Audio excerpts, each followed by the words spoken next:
Hello? Hello? Hi? It's working? Hello everyone, welcome. There is no music audio. Get. Hi everyone, welcome.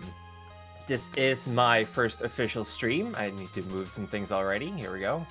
Move my window around a little bit. Arkia Basil, thank you so much for the follow. Hope I pronounced your name right. Gonna move the chat window over here, maybe. And thus begin their quest to save the fans. Man, this game... Oh, well, I gotta move things around again. Hello! Thank you, Wave. Hi. How do we third fat Wave? Hello! Hello, hi. Yes, I am Kuku Kaeru, the froggy VTuber. Nice to meet everyone. I'm still trying to get things sorted out.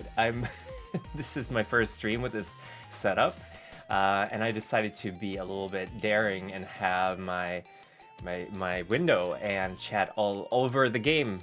I'm probably gonna regret that. Hi, Clef Cannon, G Clef Cannon. Thank you so much for following, for being here. Thank you so much for the follow. I need to move that as well. Hi everyone. Yeah, that's the announcement. I'm very well prepared. I ate some hamburgers. They were half raw, because I wanted to get the stream going as soon as possible. Hope everyone is having a good day. I will be playing some HoloCure. Save the fans? Yeah, I thought it love the fans for a second. I am a Swedish tree frog turned into a VTuber, I suppose. I have done one stream before. I played Final Fantasy XIV. But that was a while back, and very excited to be playing this game. It's been a long time since I last played this. I have tried it very briefly. I unlocked one more girl. That is oh, this is embarrassing. Shion. I just wanted to make sure you guys knew who she was. That's very embarrassing because I really have watched a few of her streams and she's really fun. I'm a huge HoloLive nerd. I fell deep into the rabbit hole during COVID. So I have been watching mostly EN. My Japanese is kind of so-so. I do like Corona quite a lot. And Ina is of course my favorite VTuber. Unfortunately for this game though, Kiara is the one I'm the best with, or at least was. I played this, I want to say last summer, a lot, when it came out as like a standalone EXE, and now apparently it's on Steam, which is really cool. Also, I hope the audio is fine. I hope you can hear me well. Yes, this model, by the way, if anyone is curious, this is not custom made for me. I got this off Nizima, which is this Japanese website that has a lot of live 2D content. I have altered the colors a little bit, but I'm hoping that by the end of the year, maybe I will commission a custom model for myself. I'm very much looking forward to it. I really like frogs. I'm a huge fan of frogs. Toads, not as much, but they deserve love too. They have a little bit too many words. They're a little bit too big for me. I honestly don't know where they draw the line between toads and frogs. I'm gonna assume it's size-based more than anything else. The tiny little frogs, they're cute, they have big eyes, they're very bouncy. I used to collect frogs when I was a kid. I grew up in a place where there were a lot of small frogs most summers, and I would collect them and let them out in the yard, and I really hope they're okay, because our yard was pretty far away from any bodies of water. But I was very young, and I thought it would be cool to have like a frog zoo where I lived, and yeah, I really hope they're okay. But I'm gonna assume that the audio is pretty okay. Oh, there's a lot of you watching. I'm a little bit nervous, but we are gonna be playing this game for a little bit. That's great English right there. We're gonna play for a little bit and kind of see how it's changed. I've only ever played the first level, which is, again, it was a pretty long time ago, but I have leveled up. Let's actually look into the shop. I have some money. For gacha, which is cool. Okay, I bought the special attack. Increase the damage of character main weapons and special attacks by 1% per in-game level. Oh, I'm glad to hear the audio is doing good. Very happy. I am recording the VOD, so I will try to put it up on YouTube. I hope the chat window is not in the way. I can move that. I actually forgot to eat because I was having so much fun working with the stream layout. I can move everything just like all over the place. I can make this window a little bigger. Hi. Maybe I should show off my model, actually. I think I will do that before we move on with the stream. So I'm just gonna move the window over here. I'm gonna make this a little bit bigger. And, here we go. This is me. I have a hoodie, because what other male VTuber would not have a hoodie? I'm just one step away. Oh, no, the sleeves are not colored. That's embarrassing. What other... Oh my god, yeah, I have yaoi syndrome, so I'm gonna wear my hoodie because my arms are very, very long. My shoulders are really, really wide. Don't ribbit. Momo VT.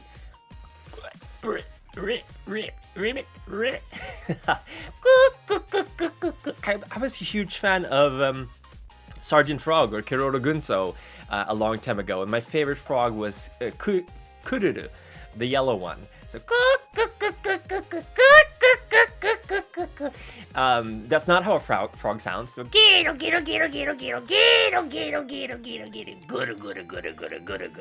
a lot of really, really fun noises there. But yeah, I also have a sweater vest. That's a hard word to pronounce as a Swede. I would say sweater vest. That's not right. So I have a necktie. I can get rid of that one as well. I got some stylish headphones, a little earring there. Oh yeah, the headphones I remove like that. There we go. But yeah, shoes. I think you can kind of sense a pattern here. Green, brown, as a typical Swedish green tree frog, greenish brown. Yeah, we got a little clip here in my hair. I can zoom in. Oh, well, actually, that's not very good. I'm going outside of the window. You watch, pay no attention to what's going on behind the curtain. Oh.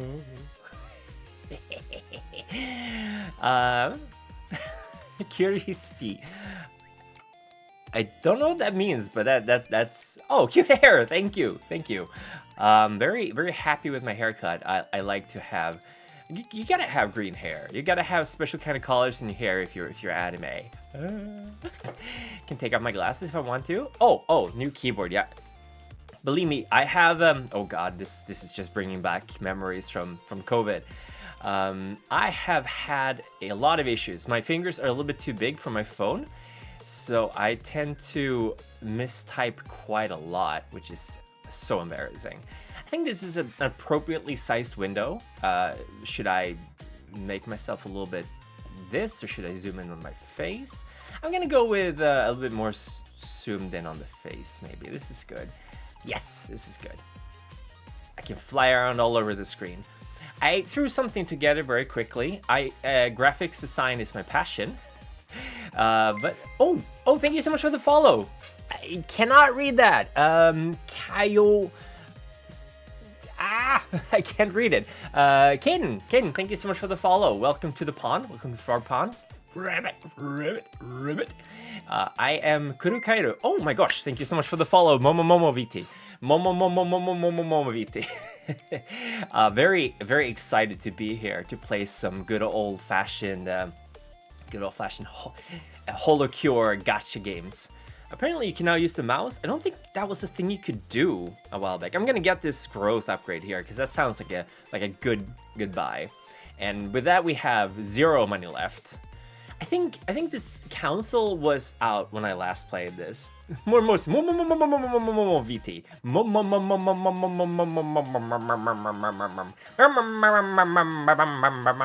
VT. Sorry. Oh, we got JP as well. We have a lot. We have a lot of gacha to unlock. I'm very much looking forward to this. And I heard that Picora is coming soon. Picora is a character that is a HoloLive that I'm really a big fan of as well. Uh, Korone is probably going to be my favorite because she's very chill and she plays a lot of old games that I enjoy as well. I'm pretty old, so I might be playing some retro games every now and then, but I don't have anything against newer type games. Okay, I'm gonna play the first round as Kiara because again, she's probably the only one I finished the first level with. So we'll see here. Stage mode. Let's go with stage mode. If it's not... Oh, Holo Office, Halloween Castle. Yeah, I have unlocked Holo Office, but I haven't... I think I tried it once and it went horribly. So let's go with the Grassy Plains. I love the music for this game. I was like religiously playing this game for a long time when it came out last summer.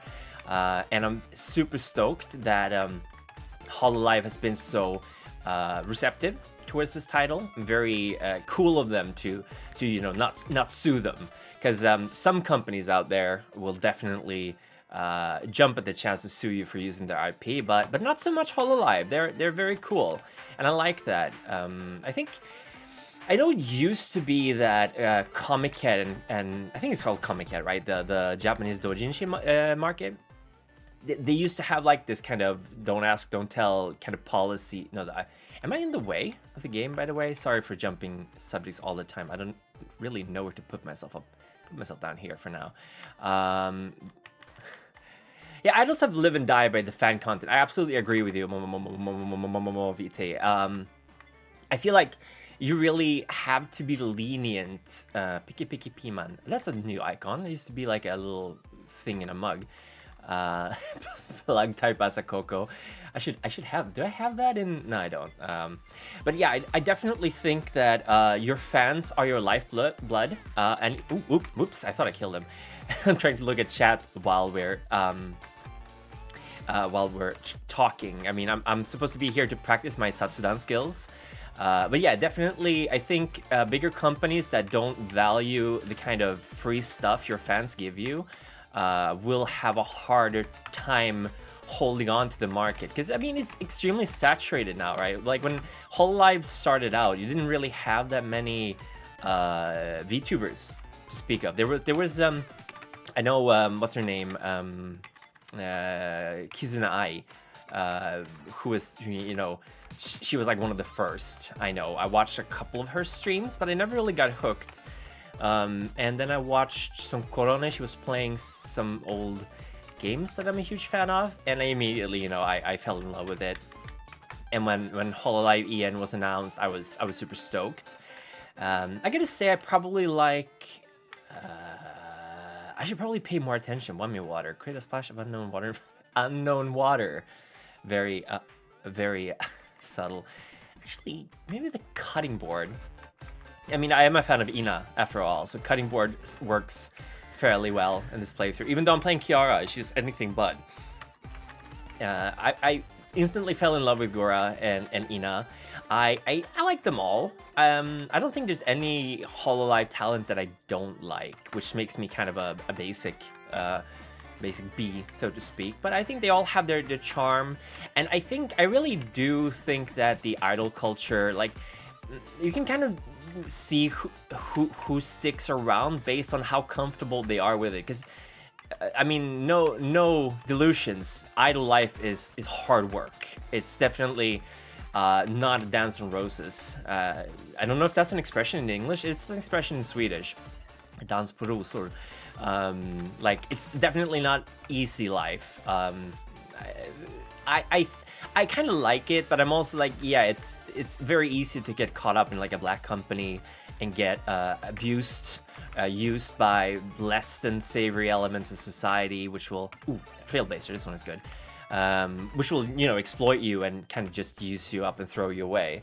But I do get the feeling that HoloLive is probably as legit as you can get in terms of like a Japanese company. I really don't know a lot about Niji Sanji. I really wish I knew more about them, to be honest. Spider cooking, here we go. Hachama-chama! Hachama-chama! She's also fun.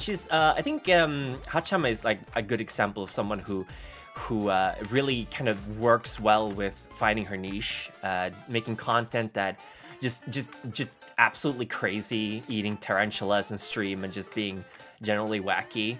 And all things considered, she really like got a bad hand dealt to her because her basic model, Akai Hato, is just kind of not super creative in that sense. And I feel like Hololive had gotten more creative with their models as time has gone by.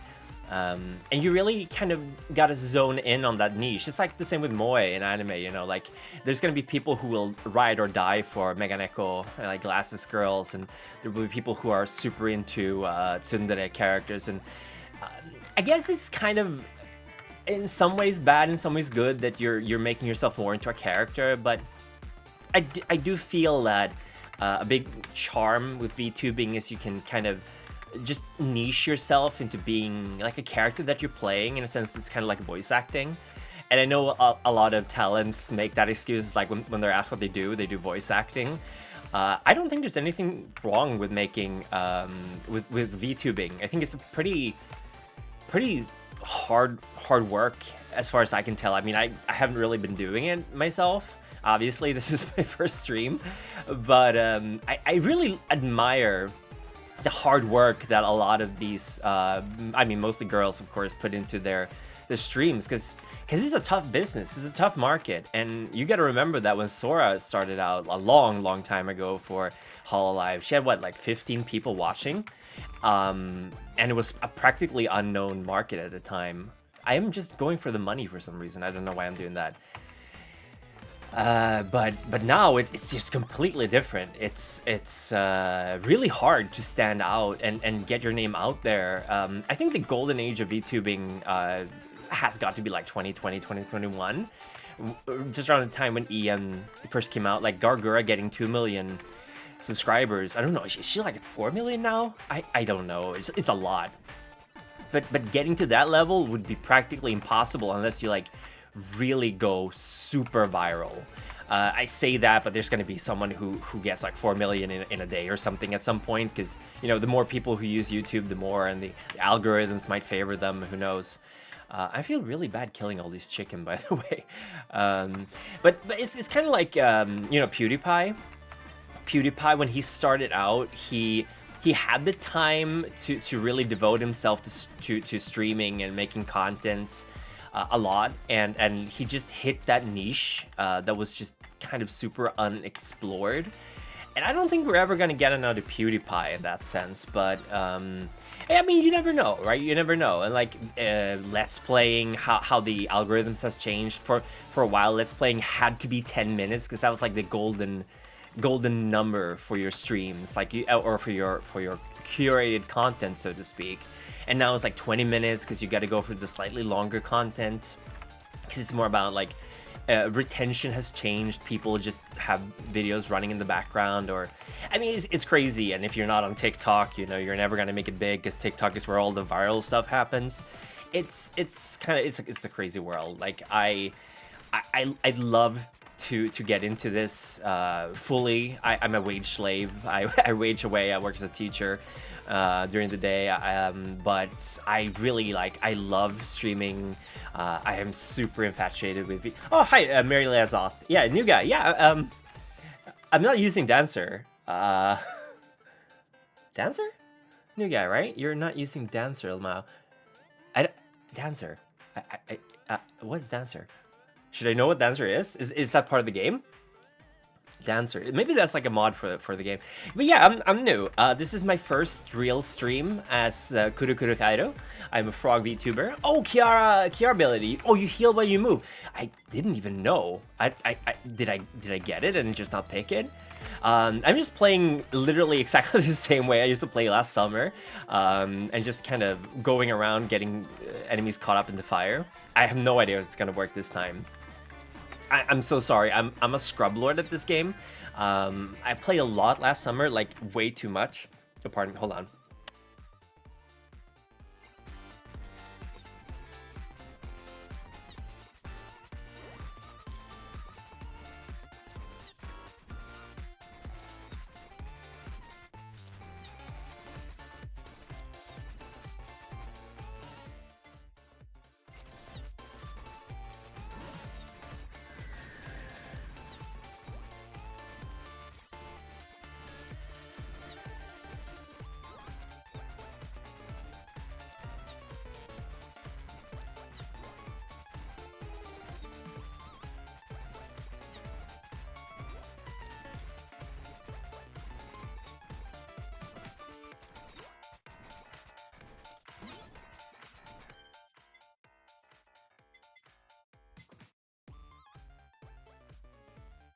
Oh, there we go. Oh my gosh, I am so sorry. I accidentally muted myself. Yeah, I love frogs, man. Frogs are cool. They're nature's they're nature's musicians.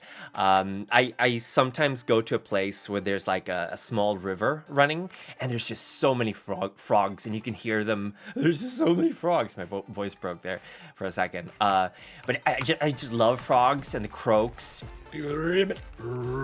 And I like how they're like everywhere. And also, ooh, a box full of stuff. Akechi Holmes, hi. Thank you so much for the follow, Akechi Holmes. No, that was Merely Asaf. I really need to fix the indicator. It does not do a good job of showing names. Merely Asaf, thank you so much for the follow. And yeah, this I'm having a great time with this game.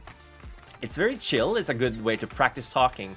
I do lore videos on YouTube mostly, but I've been seriously burnt out on making curated content because it's super lonely and it can take like weeks to get something done. So I just went like, okay, I'll watch VTubers. I love VTubers. I think the triggering factor that got me really into getting a model and stuff was hearing that Vesper from Holo and that he retired, which honestly was kind of a bummer. Because I really think him and the guys are working hard. Oh, why did I go with attack up? I don't know. And it's always kind of sad. I don't like endings. I'm super sentimental about that. Like if I'm in a shopping mall and I see a store that's closing, I get really sad. Like I don't know what's up with that, but I'm like, I get like super sentimental about these kind of things. So seeing someone who got like accepted into HoloLive and like he was really excited about it, and then knowing that he's not going to continue, I'm sure he has a really good reason for it. And you know, going back to talking about idol culture, that kind of stuff is very it can be really taxing, I'm sure. Like it can be super demanding.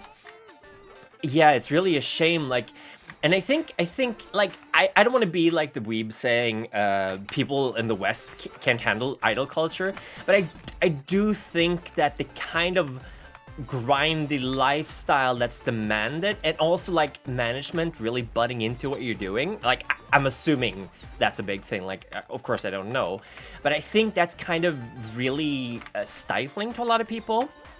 Personally, I love having people telling me what to do, so I'm really insecure about like my decisions. So if someone goes, "You should do this," I'd be like, "Yeah, that sounds like a great idea." And I'm the kind of person who like, if someone tells me that something is some kind of way, I'd be like, "Yeah, that's probably how it is." And then someone tells me it's not, I'd be like very upset about it because I feel like I got fooled, and then I'll be fooled by them into thinking it's some other way. So I'm really gullible, unfortunately, which is not a good thing if you're a teacher. Thankfully, I only teach language. I'm an English teacher, so that's nice.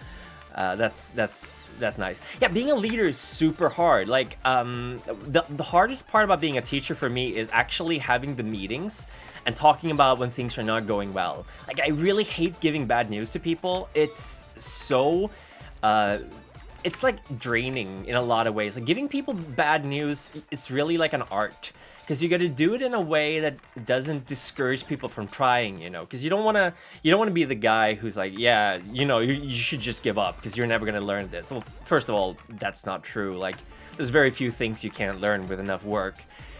So you got to like make sure they don't lose that like drive, you know. You want them to succeed. But you also gotta, like, if someone's not doing anything seriously and they're just kind of farting away the time, you gotta be like, okay, dude, why are you here? Like, are you here to move on with your life, or are you here to relax? And I mean, in a sense, I guess sometimes people just need like a window of normalcy, to have like to recover. Like a lot of people that go to my school, they're kind of burnt out. They failed. I guess you could call it high school. Oh, thank you so much for the follow. I think oh, there we go. Bunkum, thank you so much for the follow. Welcome to the frog pond. I'm Kaeru. Not Kuku Kaeru. Sorry, I picked like the hardest to pronounce name ever. I'm just gonna use my special ability because not doing anything. But thank you so much for the follow. I am playing for the first time in a long time. I am crit buff, nice. I am playing HoloCure, which is a great and fun game. And I'm terrible at it. I've only ever played level 1, and I can only finish it with Kiara.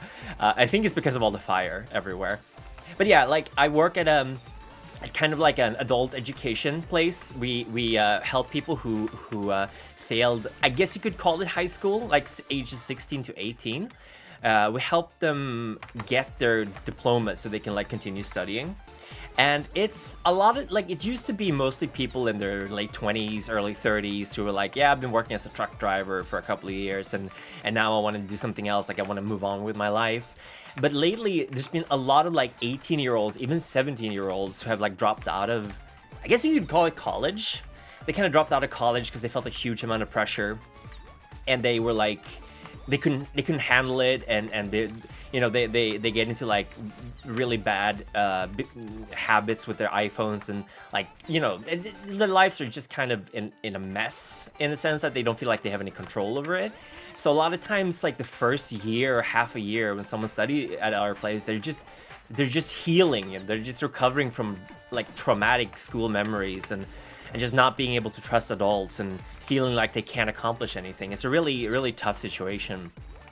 And we kind of had to be, we kind of had to walk that really careful line of being leaders and mentors, but also like understanding the human need to just have a place to belong, I guess. Because we have, our students are really tight, like they get along really well and they hang out after school. And I honestly think that's like the most important thing we're doing. Because there's other ways to get your diploma, right? There's other more or faster ways, but ours is really slow. But on the other hand, I have no idea what the face mask does, by the way. On the other hand, it's like they need this time to sort of reset and realize that they're capable of learning, that they're not idiots for failing a school that's basically designed to make you feel like you have to constantly perform. I don't know, I'm just rambling right now, but to kind of go back to what I was talking about with HoloLive and stuff, I feel like a lot of VTubers, a lot of people, especially indie VTubers, they have to tackle so many things alone. Like I made most of my assets right now. You can see it's very bare bones. My chat is just a little window that I can move around and stuff, and my own window too. But like it's you get so used, I'm assuming, to like handle everything yourself, and all of a sudden you have to think about what you're saying. You have to be like, oh shit, I might get a brand deal with this company, but they won't want me for a brand deal if I'm too frank about how I feel about things. So I can totally get that. A lot of talents who are not used to working this way will feel stifled with management and will feel like they're being kind of reined in and not allowed to be as creative as they want to be. I don't know if it's a cultural thing, like being Swedish, I'm very, I mean, quite frankly, very prone to just, if someone comes up to me in a uniform, I'll just do whatever they tell me, which is, you know, not necessarily a good thing. Yeah, you can get us in kayfabe. Is it kayfabe? Kayfab? Yeah, in your own fans, you'll have to lie your entire time through your performance to get sponsors. Yet, absolutely, at some point you got to feel like, okay, I'm living on like a pile of lies. Like this character that I'm playing, like I can imagine, like take Gargura for example. She has a very specific brand, and she you know, she made a bunch of decisions really early on in her career about the kind of music she likes, what kind of games she likes to play, her hobbies, learning the ukulele. Like that, after 2 or 3 years, you change as a person, but a lot of your fans are not going to be like totally cool. Not all of your fans, but some fans are going to be like, you're not the Gargura that I, you know, followed, and management's going to want to keep that golden goose around. They don't want you to change because you're a brand, right? You're a product, and I know that's kind of callous, but on the other hand, like if you're working Yeah, having fun is the number one principle, absolutely. And like the ideal situation is having fun with literally anything, which is why like me playing this game right now is just an excuse to work on my satsu, because I want to, I want to get better at talking. I want to have a fun conversation with chat while playing literally anything. Because this is just background noise, right? A lot of people are probably going to be like, oh, you're playing it wrong, or you should be doing things this way. But I personally, if I'm watching someone play something, at most I want to see... oh, more money. That's cool. Most I want to see someone's, someone's reaction to playing a game that I like. Like if I'm super into like Sekiro and Souls-like games, so I always kind of check. Oh, thank you so much for the follow. My alerts are really after. Oh, there we go. Songwriting. Thank you so much for the follow. Welcome to the Frog Pond. I'm Kuru. I keep saying Kuru. I'm Kuku Kaeru.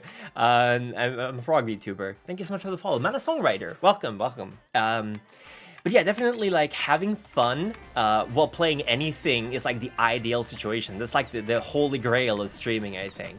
And there's gonna be games that you don't like, or days that you don't like, and I mean, God knows, HoloLive, they had ribbit.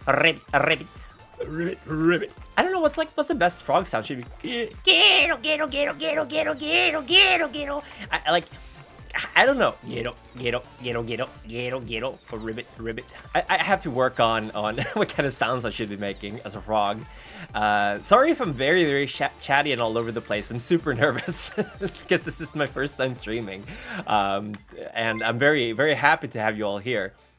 Entirely unrelated, but are you into your kid or good?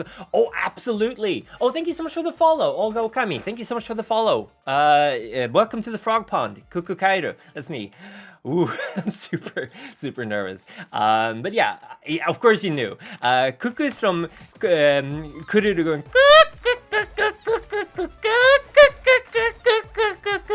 Like, I that was one of my absolute favorite animes for a long time. And the manga is so different. I really enjoy that. It actually got me into Gunpla. I have some Gunpla at home as well. I really like, anytime there's like, oh, there's this species of creatures and they all have different colors and different things that they do, my autism collection brain just goes, oh, I gotta have them all. Like, I loved how they were like different frogs and they all have different ways of laughing. Oh, thank you all, Gokami. Thank you so much. I'm really in the flow here. I hope I make any sense and I'm not talking too quickly. But yeah, absolutely, like, Kiroro Gunso is super cool. Kero kisatsume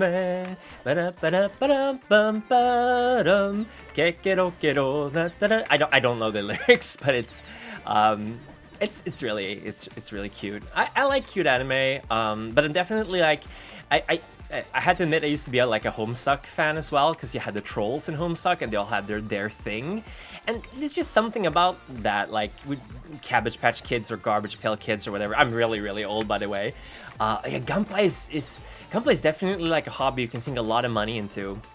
I know HobbyLink Japan is like one website that I think the biggest expense with HobbyLink Japan is like the shipping, but it's still like a fairly locked amount. So HLJ, they have some Gunpla. Like, I really like the Zaku, the Xeon Gundams. So I have a couple of those, and I really like Mobile Suit 08 MS or whatever it's called, like the OVA. I'm really old. I haven't watched a lot of New Gundam. I have a thick tongue. It's very long, and ayo, what the tongue be doing? Immediately cancelled. Sex pest. I have a pretty thick tongue. I bite my tongue all the time. One of the biggest problems with being like a human frog is that I have teeth. And teeth I'm not so used to. I'm more like used to swallowing food wholesale. I had a stolen piggy bank. I'm gonna go with low stakes max. But yeah, biting my tongue all the time. Speak with animal spells. Nice. Oh god, yeah, I've been playing some Baldur's Gate 3, which is super cool. I guess we're gonna go with Phoenix Shield. But I got to Arc 3 or Act 3, and oh my god, it is so buggy, that game. Like, it's crashing constantly, and my romance with Karlach just ended because another event triggered when we were gonna have the happy fun ooh, pardon me, sexy times. Not that, you know, I'm gonna judge the entire game based on the fact that she just ended our super hot relationship because the game decided to bug out on me. But yeah, Baldur's Gate 3, really, really great adaptation of the system. Like, I played a lot of 5th edition D&D, but, and the characters are great, but oh my god, they really need to patch the crap out of Act 3, and to a lesser extent Act 2, because there are so many bugs in that. Oh my god, I'm gonna die now. There are so many bugs in that game. I'm just gonna sneak out here through this crowd. Expect people to get to that part. They didn't polish Act 3. Yeah, exactly. Like, I think Act 1 is super duper polished because they had that on like early access for, what was it, 3 years.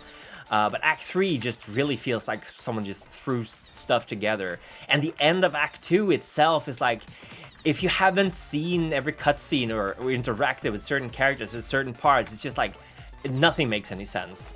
So it's really a huge letdown, but I'm not gonna hold that against the developers because I know Larian is not super big, and I don't think Wizards put a lot of money into it. But yeah, I still think it's good. I still think it's worth getting. I had a lot of fun with it. Everything is voiced, you know, that for a CRPG to have everything voiced, I just feel, ooh, hi Ame. I just feel so blessed.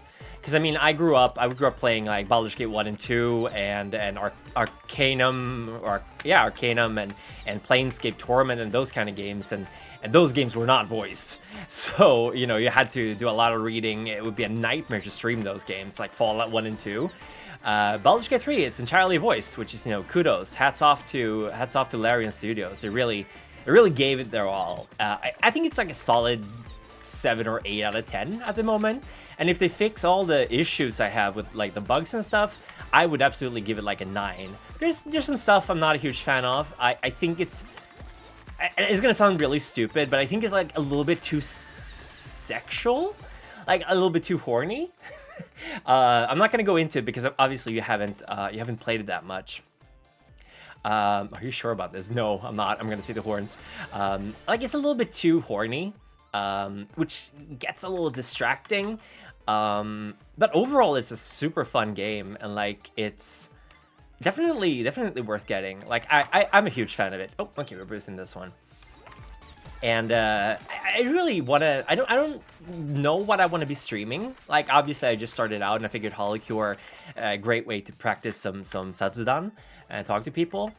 But like, I wanna play a bunch of different games. I'm not really good at anything. I don't have that ability to just kind of go ham on one game. Like, I think my most played game is probably Dota 2, and that's at like lower 3 digits in terms of how many hours I played it. So I'm really bad at sticking to a game. So I don't think I'll ever be able to do like 100% any stream ever game. I don't know what I'm talking about. I'm getting a little bit distracted by all these weird doggos coming my way. Apparently it was a bug that the characters were like that a lot, but it would be distracting for me too. Yeah, maybe it's a bug, but like, it definitely feels like they pepper the conversation a lot. And don't get me wrong, like, I definitely like that they're very like sex positive in that sense. Like, they're not judgy, and it's not like you know, exploitative sexual, but like, it's definitely a lot. And it feels kind of, ooh, what are these stars? It feels kind of weird when you're used to CRPGs that are usually very like PG-13 or at most like have a fade to black thing going on, to have like characters explicitly talking about banging, which is of course like, I mean, it's also a modern game, I guess, and some people are like that. It's a little bit much for me. Maybe I'm a prude. I'm old. Ooh, holocoins. Yeah, we want more money. We want to do the gacha in this game. But yeah, there's definitely so many cool games out there.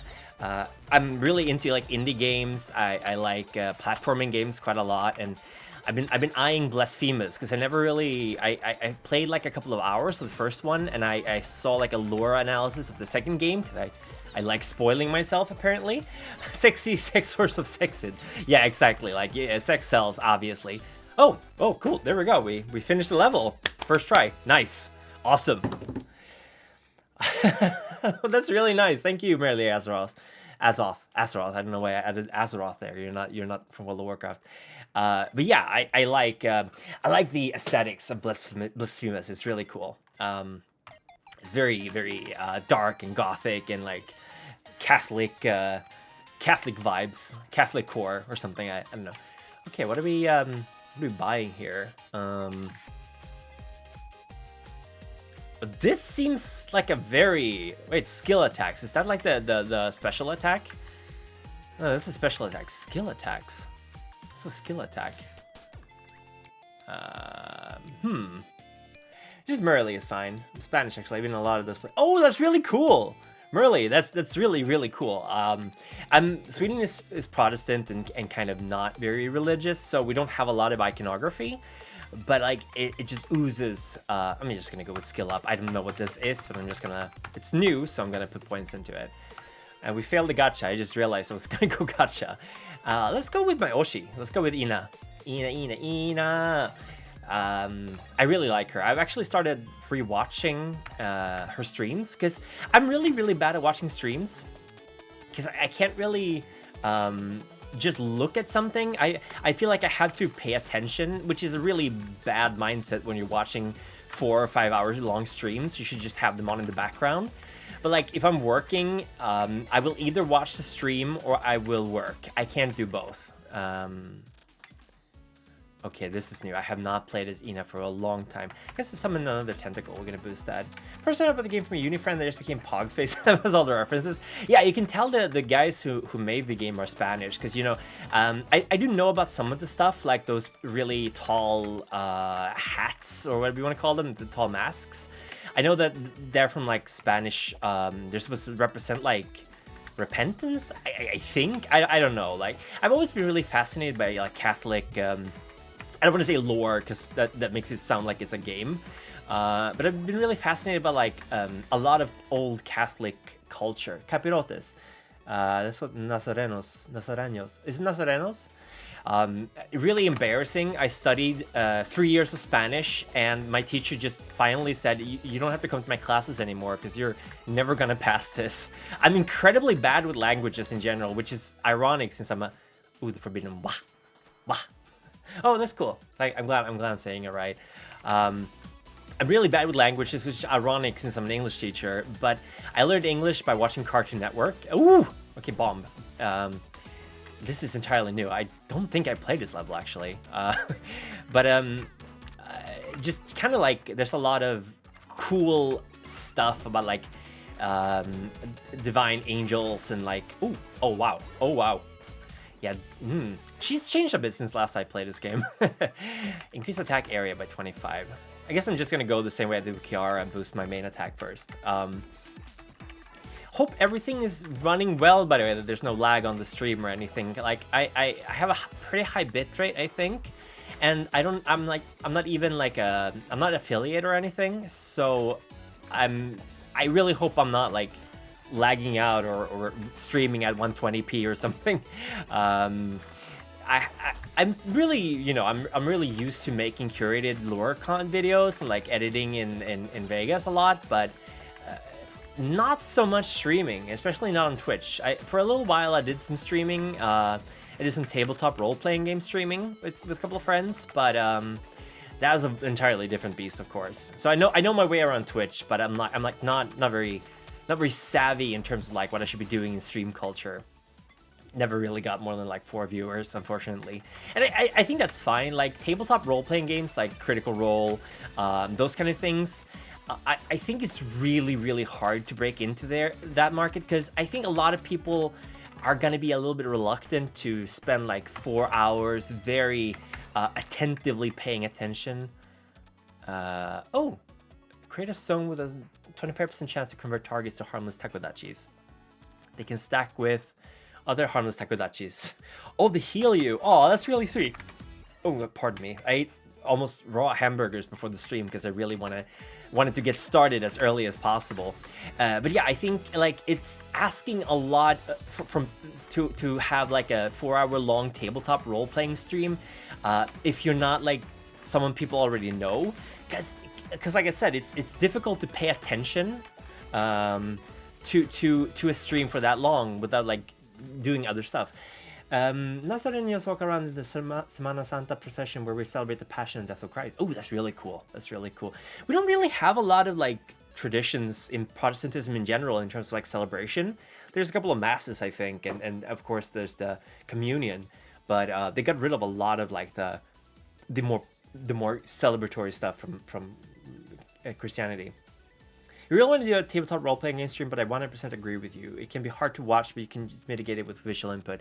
Yeah, it's I used to watch a lot of the Adventure Zone, not so much anymore. I feel like their D&D campaign, the first one with the Tres Horny Boys, that was like a lucky fluke, because I wasn't a huge fan of the other stories they made. They got a little bit too serious for me. I really like the jokey kind of not too serious D&D vibe. Like I feel like that's the most easily accessible content, and they made like 1 hour curated podcasts every week, which I think is a really smart way of doing it.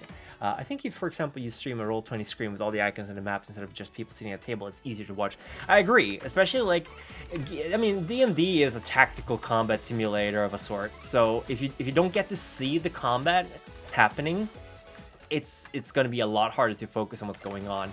And I mean, I watch a lot of Critical Role, but I tend to zone out during the combat parts because it's just like, at a certain level in D&D, it like I noticed that with Baldur's Gate 3 as well, like it becomes almost a chore to keep track of everything that's going on because it's like a million different passive effects, and it just goes.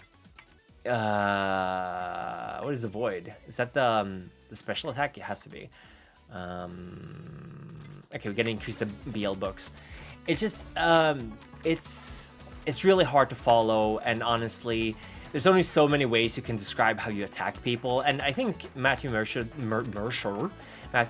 does a really good job in talking about, describing what happens. Like, I think he's a super, super good DM. But, like, again, I think it's a huge ask to expect people to tune into a stream where they don't know who you are, and then just sit through, like, hours of sometimes kind of awkward role-playing, or like looking up rules, or having like out of character chatter and stuff like that. Like personally, if I watch a D&D stream or listen to one, I want to have this little either it's super silly like the Adventure Zone, and they just kind of shoot the shit and have fun and do a bunch of cultural references. That's totally fine. Or they do like a super serious story, which Critical Role does pretty well, where they jokes every now and then, but most of the time the story is really serious. It's kind of hard to have a serious game if the players are constantly breaking character, you know, because then you're like, you can tell they're friends and they communicate in a certain way, but as someone watching, it takes a long time to get used to this kind of banter. You're going to be a VTuber and your D&D character. Yeah, exactly. That's true. If you're streaming as a VTuber and you're also doing D&D, this got to make you feel really chaotic, because you get to act as your VTuber persona, unless you're 100% yourself, all the while you're also acting as a character, which is either going to be identical to your VTuber persona, which I guess would be easiest, or like a different kind of character, which, I mean, it's probably going to drive you crazy if you play a character that's too different. But all things considered, I think I would be really cool to play some D&D on stream. But again, from my own experience, it's really hard. It's kind of disheartening if you put a lot of work into it and you get like maybe one person who drops in during the stream and then they're just like, oh yeah, cool, I gotta go, or they don't say anything. I guess it's kind of what you set your expectations. Like if you're only there to have fun, I guess it doesn't really matter that much. Which of course should always be the case. You should always aim to have fun. But if you want to create like an entertaining D&D stream, look at me talking like as if I knew what I'm talking about. But if you want to do that, you got to make like you got to make sure that it's like an engaging story and the role playing is a little bit higher level and you're not being too much out of character. I guess. You're just making yourself in the system, killing tubers and stuff. Maybe that would be boring to people. Yeah, it's really like I think it's a lot easier to have like an established fan base and then work out of that, rather than just starting out as streaming D&D, for example. Because I think that, like, obviously, Critical Role, they're really good role players. I really like their content, but they also started out when actual plays was fairly new, and they were already a little bit known in the business. They were already doing content. I keep thinking my cat is meowing at me because there's something in the background going meow meow. But yeah, they were already kind of famous, and they were doing it with what's the name of that channel they were part of at first? They were part of I don't recall. I mean, they're their own thing now, but they used to be part of like a bigger kind of content platform, which of course made it easier to have people tune in because they were already used to their stuff. Okay, I'm going to talk about my cat. I have a very, very loving, very chunky boy. He is very, very gentle. His voice is super tiny. He's big, and he climbs like I think he might be like a Norwegian forest cat mix. He's huge. He's not really that fat when you like trim his fur off, which I have to do every year because it gets really tangled, and the summer is just horrible for him. It just sleeps in the hallway and just can't deal with the heat.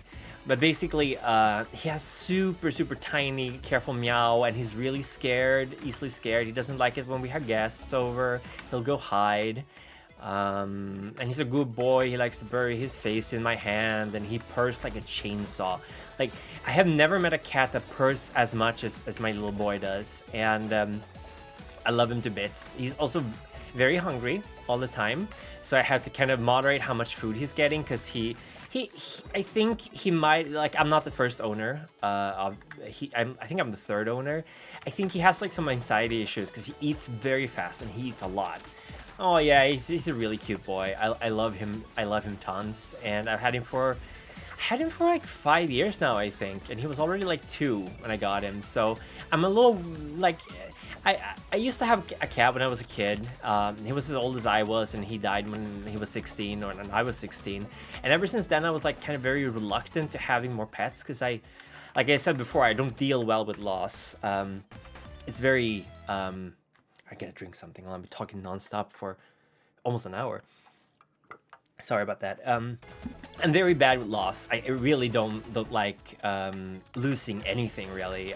Very materialistic, but I was like, I don't have a lot of friends, but the friends I do have, I hold very tightly, and I love them dearly, even if I'm not always the best at communicating. So having a pet that you know you're most likely going to outlive is very, it's scary. You know, you're always worried if they stop eating, or if they're a little bit too tired. You go like, oh my god, what's going on? Is he okay? But there's so much love in that little boy, and I just love cuddling with him. He's not in the room right now. I decided to close the door because I'm worried he might jump up and lay down on my keyboard, which would be very unfortunate. But yeah, he's absolutely the apple of my eye. I love him so much. You're more of a dog person? Yeah, dogs are great. I grew up with dogs. They're a little bit more high maintenance for me. I work pretty late oftentimes, and I don't really have a lot of energy when I come home from work. And if you have a dog, you absolutely have to go for walkies. Like, you can't just put him in a yard. You gotta take him up for a walk. So that's, cat is a lot easier. I can just play with like a laser pointer, and he loves that. He loves hunting shadows, and he loves laser pointers, which is really fortunate for me. All the expensive toys he just doesn't care about, but laser pointer, or if I do hand shadows, he drives him nuts. A turtle would be really cool. Hi Flanzen, welcome to the stream. I'm Kuku Kaeru. I am a frog VTuber. This is my first stream. This is my debut. Happy to have everyone here, and I hope you're enjoying the content so far. Oh, I got an achievement. Boing. 10 minutes with cutting board or related weapon using. Okay, I could not read that achievement, but I got an achievement. But yeah, basically, oh my god, run away. What the hell is that? Okay, that's scary. That is Miku. Okay, please don't kill me, Miku. I'm just gonna run away from her. But yeah, I'm playing HoloCure. This is the first time I'm playing this since, like, I would say when it first came to Steam, and then I played like 20 minutes. So I'm very, very excited about all the new content they added since last summer when I first played this game. Super chat at the time. Target drops 100% more HoloCoin. All the HoloCoin I picked up for every 10 times HoloCoin. Okay. Oh, cool. Oh, that's really good. That's a good item. It gives me more damage for HoloCoin, I think. Okay. Let's boost the cutting board a little bit. Oh my god, she's throwing magma at me. Oh no. Run away. Oh, this is not good. This is not good. But yeah, turtles are awesome too. I would love to have frogs as pets, but I'm not entirely sure what the rules are for that. I know Swedish laws are really strict on certain types of pets. I'm not so sure about frogs because they're still fairly common. But did you guys know that frogs are basically like the litmus test for environmental pollution? Because frog DNA is, and frog cells and DNA, and like it's very, very sensitive. So if you have like a lot of what's it called? Pollution. Frogs will start to get hurt immediately, which is, you know, very, very sad. Like frogs are super sensitive to environmental pollutions, so they're good little beans. Take care of frogs. Frogs are really good. They're good creatures. They help keep your ponds alive, and they eat bugs.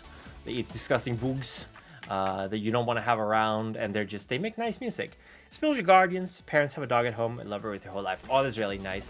Like, yeah, dogs definitely, like, dogs will unconditionally love you and they would die for you. Cats are like, yeah, you're okay, I guess. Which I mean, I like both. But I don't know if I would be a good enough owner. Oh my god, did I turn her into a giant takodachi? That's cool. I don't know if I would be a good enough owner for a dog. Is I guess what I'm saying, because I don't want to be like, come home, nah, I don't feel like going out with you. Like that would be horrible. That would be mean. So cats are like, they're a little bit more easy. They're a bit more low maintenance, especially my little fluffy boy, because he's just so lazy. He will sometimes just lie down and bap at the shadows, but he won't move. He'll just be like, oh yeah, just stay around here so I can bap at you a little bit, but don't move or I'll get sad. So yeah, it's definitely a cat after my own taste. I guess they say that your cat the pet reflects the owner, and that's definitely true because I'm super lazy. I just like to sit around and do nothing when I come home, play games and maybe watch some streams and stuff. I really am still into Let's Plays quite a bit. I like curated content, because it's easier to like pause and continue without feeling like you're missing something. So I mostly just watch VODs, I guess. And I haven't, like, I recently realized I've been supporting Ina and Gura since basically the debut in 2020. So I have like membership over 3 years now, I think. But I have not been watching streams in the longest time. Like don't get me wrong, I really do like Ina and Gura a lot. I would say Ina is probably my Oshi. Korone I really like as well. And I think I've actually watched more Korone than any of them. And I'm not a member of Korone for some dumb reason. But basically, I just sat down and I started up Ina's debut stream. And I went, okay, I'm going to watch all of them. I'm just going to watch all of them. I'm going to watch all of her streams. She's my Oshi. I wanted her to succeed. I was really happy to see that she came back. Like, I've been reading all her community posts, you know, and she's cool. I like her. She's got a nice vibe, and she's kind. She can be a little bit playfully mean.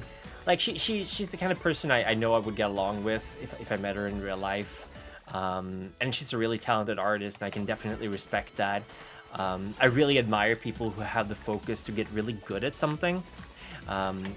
Like, again, I said, the only reason I'm good at English is because I was watching cartoons and playing games as a kid. Like, I was never a good student. Ironically, since I'm a teacher, I was never a good student. Which is, you know, it kind of makes it easier to relate to a lot of my students who don't finish their homework on time or you know, half-ass something. I'm like, yeah, I can't be too mad. I did the same thing when I was in school. So I guess I'm a bad teacher in that sense, because I'm really bad at being stern and telling people off and giving clear deadlines. And I know some students really need that to get off their ass and actually get something done. So I guess I'm a bad teacher for those students. But I have colleagues who are much better at that, so I guess we kind of help each other out. Oh, what made me want to be a teacher? That's a really good question. I know for a fact that when I was a student, I knew I was like, there's just one job I never want to do. Job. I'm Swedish. We don't have hard J's in Swedish, so sometimes I sound like I'm saying job instead of job, jungle instead of jungle. But basically, all the way into college, I was really not interested in becoming a teacher. I wanted to work with genetics for a long time. I wanted to become a geneticist, but unfortunately, I'm really bad at math. And also kind of bad at natural sciences, so that would never work out. I'm still very interested in genetics and like microbiology. It's like one of my favorite things to read up on my free time, but I just I don't have the brain for it. So then I wanted to become a comic book artist, and I'm not very good at drawing. So actually what happened was that I finished college, which is a separate kind of school in Sweden. Like you go to college, and then after that you apply for university, and you don't have to study the same thing.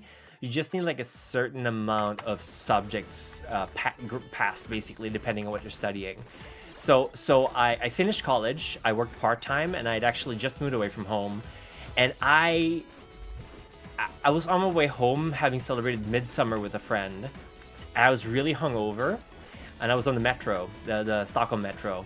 And I was like, what am I going to do with my life? And then I read one of the free newspapers they had then. Unfortunately, that newspaper is no longer in publication because they went bankrupt because it was free. And they couldn't get enough sponsors. But I read it, and they said that there were still spots left at these university programs, and one of them was teaching. And I was like, okay, I love talking. I am a attention whore. So, why not? Like, I'll try it, and if I don't like it, I'll just switch to something else. And I actually really enjoyed it. And I think I'm really lucky because in Sweden, you can get a student loan, which is super good and very low interest, it's a very generous loan, but you only have a certain amount of months for it. And if I wanted to study a teacher program, I needed to use all of the month. So I didn't really have a lot of room for like trying out things. And a lot of my childhood friends, they lived with their parents, so they didn't take the loans or whatever, and they actually tried things out and were like, yeah, this is fun, this is not so fun. I never really had that option, so I just kind of accepted that I was going to become a teacher. And thank God I actually liked it, because imagine studying to become a teacher for 5 years. You graduate and you're like, I hate this. This is the worst thing ever. And I actually have had colleagues who did that. They realized way too late that they didn't enjoy being a teacher, or there was stuff about it that they just couldn't handle. And it's a bad thing to say, but I think some jobs, like I said before that there's nothing you can't learn. But I think some jobs require kind of a hand-on, like not hands-off, but like it's a practical kind of job. Like teaching is a craft.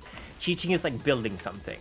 And if you're building something, it can't be all theory. You have to build relationships. You have to build a kind of a trust with your students. They have to trust that you know what you're doing. They have to trust that you have their best interest at heart. You have to be fair, you have to be, equal, you have to treat everyone the same, especially with younger kids. And it's just, it's really hard to know that you're good at that before you try it. I have a knack for English. I studied a lot of English literature. I like reading. And also I'm fairly bad at linguistics, which unfortunately, that was probably the hardest part, studying linguistics. But more or less, it's not something I need to teach now. I don't need to teach linguistics because that's for younger ages, and we don't really teach phonetics anymore. So which was my by far worst subject. So I'm kind of lucky there. But English, mostly because I was really good at it. I didn't struggle with it ever. So that made it a really obvious decision. And I'm actually technically a Japanese teacher as well, because I studied Japanese as my second subject. I had to study 2 subjects.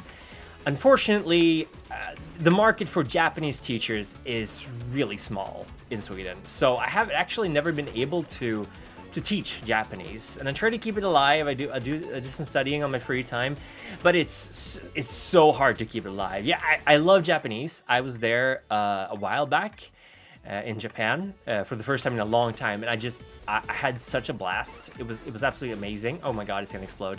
But yeah, I would love to teach Japanese, but I think my last principal said it really well. Like, the problem is that if they hire me to teach Japanese and I quit, they won't be able to find someone else to take over for me, which means that they can't promise students Japanese, because what if I quit? What if I die or, you know, get fired?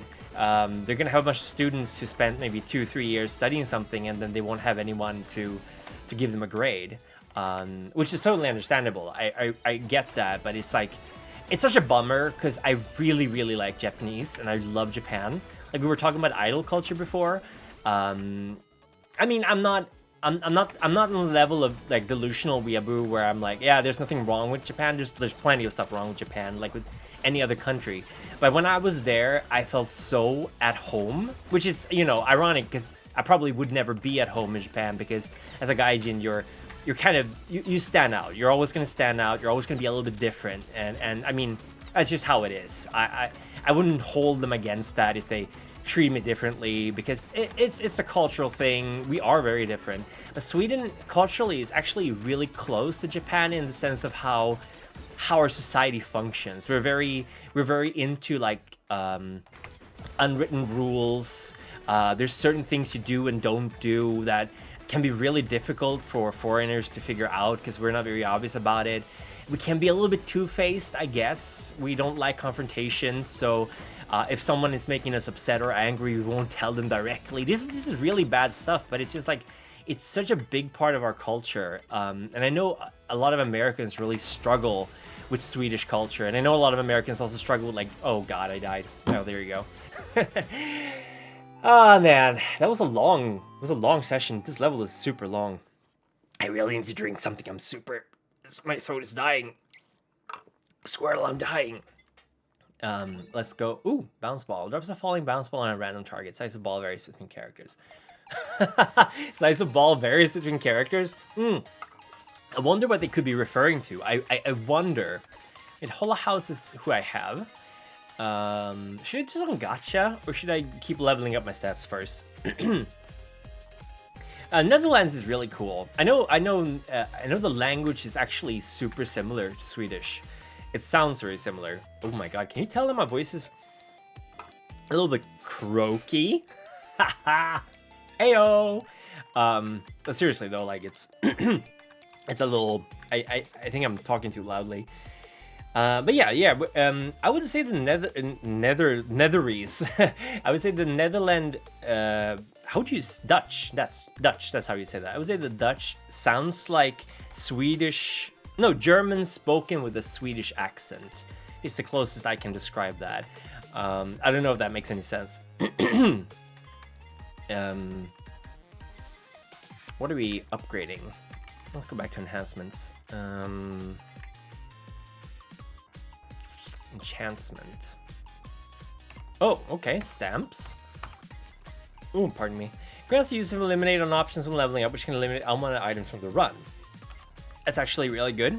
That's good. We're gonna go with that. But yeah, oh, actually, let's start playing Shion. I've never... Kusogaki. Jumps high into the air, becomes invincible for 3 seconds, then falls down and deals 1000% damage to all targets around. That's cool. First, a quick magic bolt in front. Okay, let's go with the Kusogaki. I mean, kind of like how most Romance languages are similar to each other. Your language, like English and Dutch, are Germanic. Exactly. Yeah, Germanic languages are very similar to each other. Like, it's really funny too, because Norwegians and Danes understand Swedish really well, but we struggle to understand both Norwegian and Danish. Or Danish. Is it Danish or Danish? Oh my god, this is... Okay, this is a very different way of playing this game. This is... Oh my god, this is gonna be hard. So Swedes are kind of the assholes of... Cheeky brat, nice.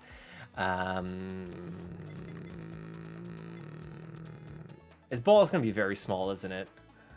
Oh, you studied Latin in high school. I would love to learn Latin, actually. It's Latin, not Latin. That's Aladdin. Okay, 2 bolts, nice. I really liked how Latin sounds. It's a cool language. It's one of those I would love to learn. But again, like I'm really bad with magic garlic. I'm really bad with languages in general. I'm actually super into social sciences and history and religion, those kind of things. Like I'm very like into how humans work. I'm not gonna have like political streams because obviously like there's a time and place for everything, and streaming as a VTuber is not the place where I'm gonna go political. Solo strap. Oh, this is really cool. Okay, but like I do find like human nature fascinating, and I like to learn about like folklore, and I like to learn about like differences in culture. Latin is fairly simple if you dedicate yourself to it. At least the reading and translating part, you don't really have to speak it. That's true. It's not a spoken language so much as it's a written, and I would imagine it's fairly easy to learn. I mean, fairly easy to find examples of it, but it's kind of, isn't it like a limited field in terms of who uses it? Like it's very medical and like it's called judicial. Like lawyers use it a lot. I don't know. Like it would be pretty cool to do some Latin studying streams. That would be pretty cool. We'll see. I don't know how popular those are. But yeah, like I would love to do some Japanese streams as well. I just talk about Japanese because really I learned so much just from being in Japan. Like it's very it's a language that's super dependent on exposure, and the more you expose yourself to the language, the easier it is, of course. So I watch a lot of anime. I use Netflix with NordVPN, so I watch Netflix in Japan. I actually have a paying Netflix account. I'm not pirating anything, but I'm watching a lot of anime in Japanese with Japanese subtitles because that really, really does help speed up the reading. Ironically, I'm actually much better at reading than speaking, and reading and writing is where I'm actually decently good in Japanese because I've been reading a lot of manga, and the websites I've been using to practice is almost exclusively comprehension rather than practice, if that makes any sense. Like I'm a lot more familiar with the written language and listening rather than writing. Yeah, learning for fun. I really wish I had a lot more time. Like, I wish there were 6 more hours every day because I have so many cool, fun projects I want to work with. Oh, Warp Zone, this is cool. Like, okay, I have never played with Shion before, so this is really fun. Oh, spider cooking, nice. I'll just go around in the garlic cloud, and that's gonna be safe. Imagine having reading comprehension. Yeah, like imagine reading. I'm so old that most of my teenage years were without a smartphone, so I did do a lot of reading. I read a lot of books when I was younger, but like these days, I read some manga before I go to bed, and that's about it. That's all I have time for. But I'm definitely reading almost only in Japanese. I was able to buy quite a lot of volumes of manga in Japan when I was there, so I still have a pretty big library to go through. I bought like secondhand manga and stuff. Best use of Latin is knowing what the lyrics to Super Smash Bros. Brawl opening theme song mean. Yeah, that is true. That is true. I actually have Smash Brothers, but I haven't. I play very little console games. I'm a PC Master Race kind of guy. Is that kosher to say? Can I say that? But I prefer the PC because it's everything in just one machine. So I can watch a movie on it while I'm doing other things. Ooh, okay, here we go. Blammo. Nice. So, yeah, I would love to be able to read more, but it's just, like, who's got the time? I think that's the curse of our generation. The curse of our present time is we have too much. We just have too much of everything. Just, oh, is that a Mio wolf, by the way? It has to be, right? That's cute. Very cute. We just have too much of everything. That's our problem. Like previous generations, they had too little. We have too much of distractions. We don't have enough of necessities. We don't have enough love, but we have way too many things to distract ourselves with. Living in the times we're living in. Okay, there we go. Let's go with Asakoko, or the tail. Analysis paralysis is a real thing, absolutely. Like, we're just too busy with everything in our mind. Ooh, what is this? Another stamp. Attacks have 10% chance to cause explosion that hits nearby targets for 30% of the weapon. Why did I not have this before? I'm dumb. I should have unlocked these immediately. Let's see here. Nightly milk. Nice, nice. I like this. Very nice, very nice. My wife. So what's everyone's laugh? What are your waifus? I gotta say, like, on a certain level, it feels kind of weird to refer to real life people as waifus, and I guess that's kind of the weird middle ground that the YouTubers sort of inhabit, that they're anime characters, but they're also real people. So I'm gonna be very safe. And oh, that's a golden Yago. I'm gonna be very safe, and my waifu is probably, oh god, what's her? Oh man, Shampoo from Ranma 1/2. That's who. Shampoo from Ranma 1/2. I'm that old. I'm just that old. She's my original waifu. I really like that character. I haven't watched or read Ranma in a long time because it's not great. It's not one of the greatest things, but it was my first manga, I think, so it does have a special place in my heart. God, when I was I think when I was like 10, they started showing anime in Sweden on television. So I got like one manga pocket every year as a Christmas gift, because they would charge you like $30 for a volume of manga. We completely missed out on like Southern Europe's manga craze, anime craze in the 80s, because I know that Italy, France, and were like huge on importing anime and manga, but we got nothing. We got nothing in Sweden. We still barely get anything.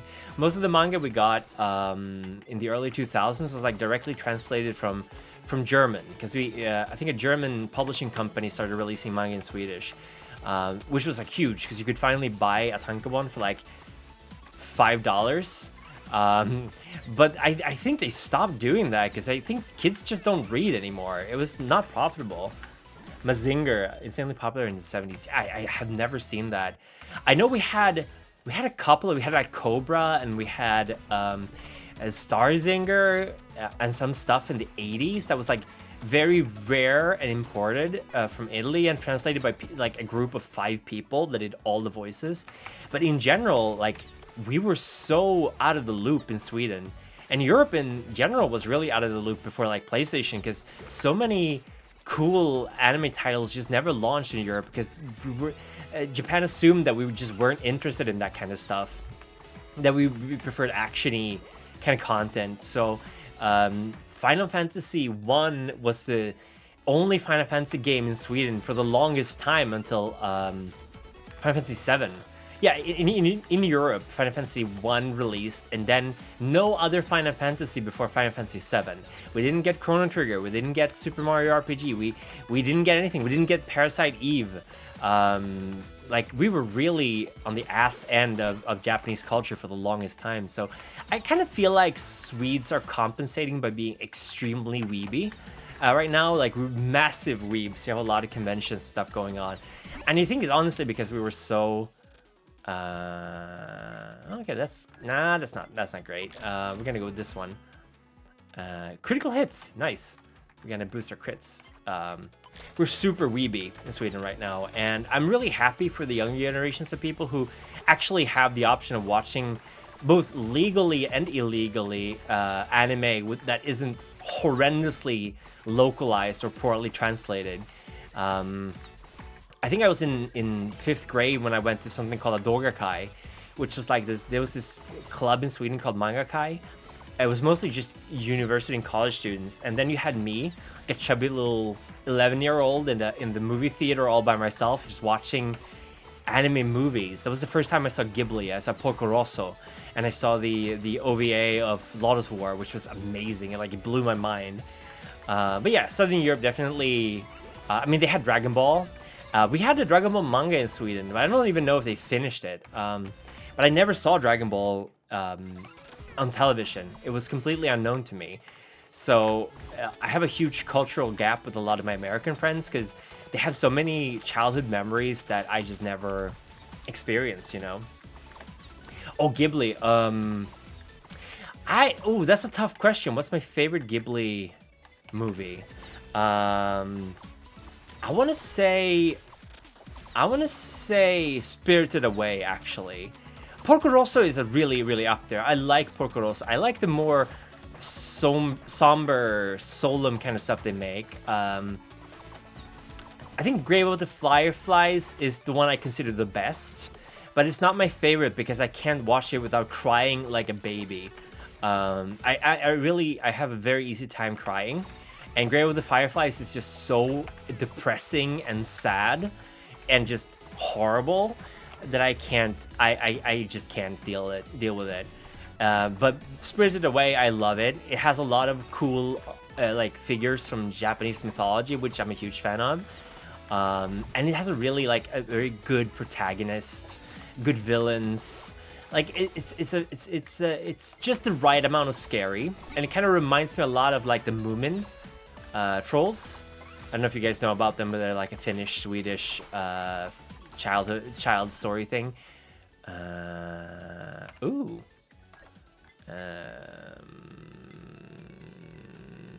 I don't have any empty weapon slots, so I'm gonna swap this one.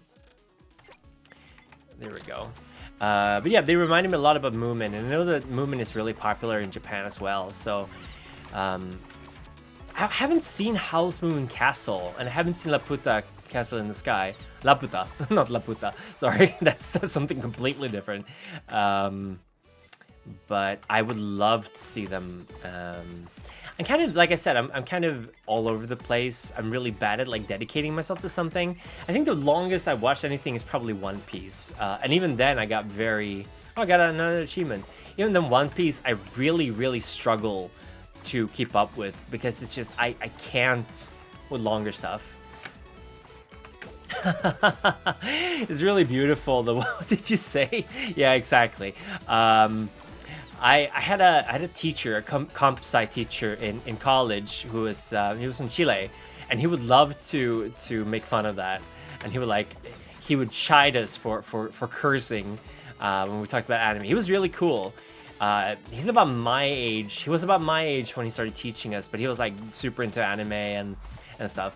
I really like the I really like a lot of what are they called? Kyoani? Kyoani is probably my favorite studio. I like Dragon Maid. I like Lucky Star. I think my peak anime period was probably like early 2010s. Or no, actually late aughts, like late 00s or whatever you want to call them, like 2007-ish. Probably when I watched the most anime. That's when I was studying Japanese. So Kyoani was like really, they were doing Haruhi. Yeah, he was a Chilean. And he was a really cool dude. We have a lot of Chileans actually in Sweden. A lot of them fled to Sweden in the 70s, 80s, or actually 80s, I think, due to the things happening there, the political stuff that was happening. So he moved here with his mom, I think. He's a really cool dude, though. Despite being Chilean. Just kidding. He's a really cool dude. I haven't talked with him in ages, but we always had a good time. We used to celebrate New Year's together and stuff, even after he stopped working at my school. I think actually he was probably partly a big inspiration reason for why I yeah, let's skip crit up and swap that with, oh actually no, let's strengthen this. Hold on. Okay, let's swap, confirm, and then let's strengthen this, confirm. Okay, nice. Oh, so that's how it works. Okay, cold stamp. Let's strengthen this one. There we go. Okay, this is making things a lot easier, I'll be honest. I should have probably gotten this early on. Flanzen, sorry. I hope I didn't say anything wrong. But yeah, he taught me a lot of things about computers as well. Like he taught us hardware, so I for the longest time I built my own computers. I stopped doing that because they always had little quirks, like not wanting to start the first couple of times I started the PC. So ultimately, I just went, fuck it, I'm gonna order someone making it, because the amount of money, the difference in money of how much that costs was negligible at that point. So I just went like, screw it. I'll just have someone else build my PC for me. And, you know, gaming PCs. No, I'm getting a lot of stamps. Ooh. No, you know what? Let's strengthen this one. Here we go. And I'm gonna boost the spider cooking because we're at the point where we're gonna get a lot of mobs coming up close to us, so might as well just boost that. Kind of have a feeling this is going a little bit better. I might be absolutely wrong. Oh, it's it's the Polka computer. I really like what's his face? Too Many Snacks. Too Many Snacks really got me hooked on Gen 5 of of HoloLive.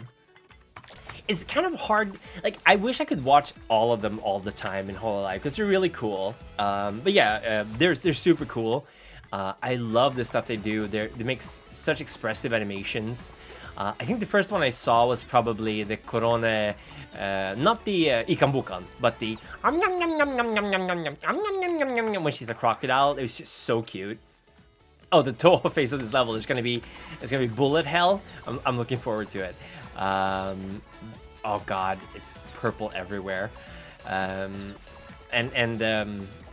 honey. Hi, honey. This is really fun animations all over the place. Oh, pardon me, burp. I'm gonna just kind of kill off these dudes. There we go. But yeah, there's I really do admire the girls in HoloLive. I don't think they have an easy time. I know it's kind of I've seen some people really shit on them, and I know that Gura got a lot of hate because she had a really long, god, pardon me, the semi-raw hamburgers are cursing me. But I know Gura got a lot of grief because she was gone for a long time, and like I don't blame her at all. I would just generally feel really awful being so what's it called? Being so there's a term for when you have to be in a certain way. Pigeonholed, I guess? Is that the term?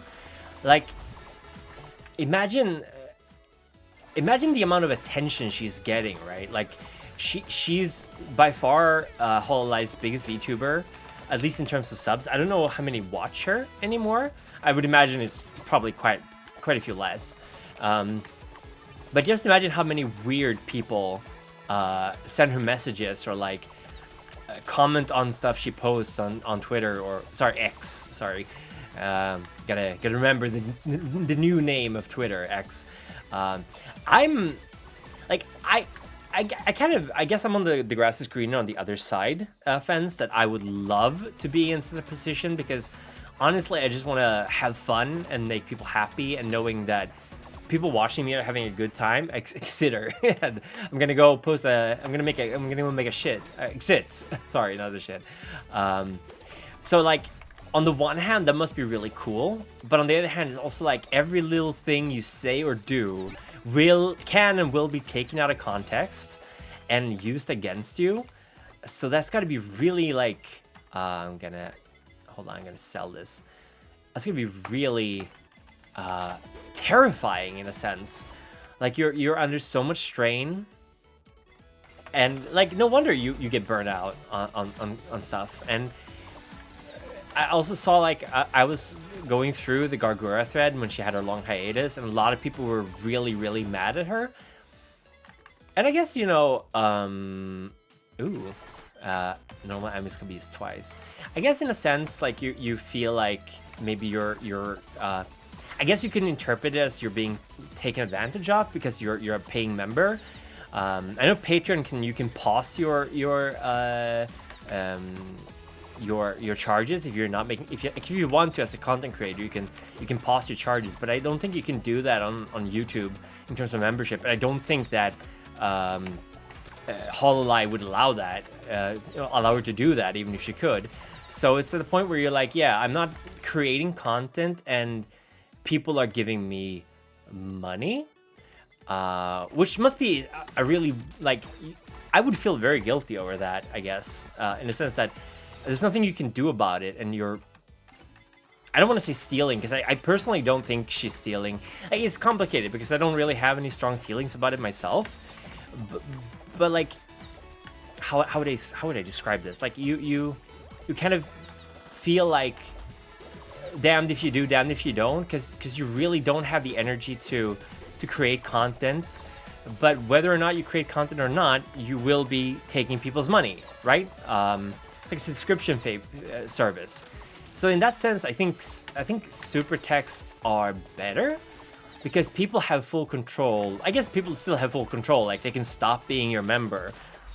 But a super text is easier simply because thank you so much for the follow. Hold on, I'm gonna pause.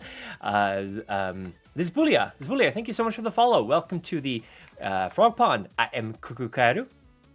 I got it right this time. I'm just debuting as a VTuber. I'm a Swedish tree frog VTuber. I don't even know if we have tree frogs. I just always call them tree frogs.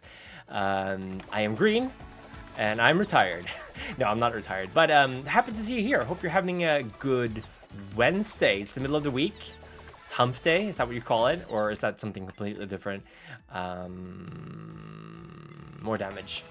I am a little worried that I will be dying soon, so I'm gonna boost the damage quite a bit. But yeah, I don't know why I suddenly started talking about that sort of stuff, but I guess for me, HoloLive is always kind of going to be the benchmark in terms of VTubing. Maybe not necessarily into VTubing. I'm very new on this side of the aisle, so to speak. But HoloLive, I always felt like, especially the HoloLive Gen 1, EN 1, those are the ones I'm the most familiar with, and a lot of the Japanese girls really do work very hard to sustain their community. Like, I do feel that they really pay a lot of attention to their fans, and they treat them as like a family is really, might be exaggeration, but it does feel like they really value their viewers, and that might be part of the business model, perhaps. But I do think that a lot of people watch VTubers because parasocial is a weird way of describing it, but you kind of want to build an online friendship or community. You want to be part of something bigger. You want to enjoy stuff together with other people, and streaming is something that's happening in real time. It's something you're... Oh, okay, we're gonna... The Picky Piman. I don't know if that's gonna boost my health, but I am not doing great right now. I am very close to death again. Okay, there we go. 11,000. This level is hard. Maybe I should try it with Kiara, see if I can actually finish it. But yeah, I feel like few jobs have such high demand in terms of being online and being available. Have I tried racing stats? I should probably raise some of them more, but I don't have a lot of money. I can increase my max HP. Movement speed. I'm gonna do one more as Kiara and just get a little bit more money. Let's go stage mode, Holo Office. And yes, sorry, I completely lost track of what I was talking about. But yeah, I'm generally just really, I really do think that idol culture in and of itself is not necessarily a bad thing. Ooh, thank you so much for the follow. Hold on, let me open up OBS. That's probably what I need to do. Thank you so much for the follow. Where is it? Keitaroch. Thank you so much for the follow. Welcome to the Frog Pond. I am Kuku Kaeru. I am a Swedish Frogtuber, and I am debuting. Now, this is my debut stream. I have not done any fancy presentation. I plan to do that in a while. But I'm just hanging out, having fun, practicing my Zatsudan, and having a great Wednesday with everyone. And I hope you're having a great Wednesday too. Really very cute wavy emotes. I cannot wait to get emotes, by the way. I really love that kind of customization for your community. Like I need to get like a tag. I don't know if I should get a Discord because I'm a little bit wary about building online communities. And also, you know, by the way, I'm just starting. My hair is very green. Yes, I'm glad you like it. I love green. It's my absolute favorite color of all time. And yellow is a close second. So my eyes are yellow, even though frog eyes tend to not be yellow. They tend to be green. There are some frogs that have yellow eyes. I mean, green or black are pretty common. I guess I'm gonna have this one for now, but it's not something I'm gonna need later on. But yes, I am a frog, and I also can't help but notice, Kaeru, that Kaeru channel. I'm sorry. My notification only showed small letters, or what do you call them? Whatever they're called. So I didn't see it was channel. Obviously, it's channel. You are a streamer as well, perhaps a VTuber. I completely forgot what I was talking about. I think, yeah, I need to work on some side stuff. I just very hastily threw together my assets for this stream with stream elements and Photoshop. I just made a little frame and I got a background color. I should actually say who made this background for my camera. I haven't, and that's a little embarrassing. But I will post it on my Twitter account, and I will add it to my profile after this stream is over. Oh, thank you. That's really sweet. That's really, really sweet. I have been making YouTube content for quite a while.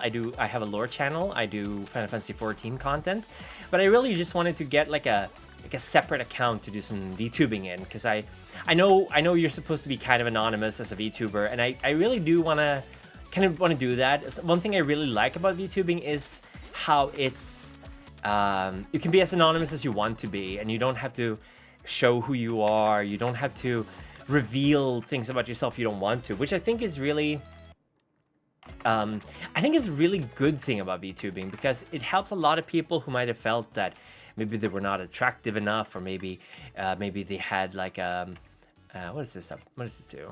Yeah, one additional shot to ranged multi-shot weapons. Okay, cool. Like I think VTubing really is a huge equalizer.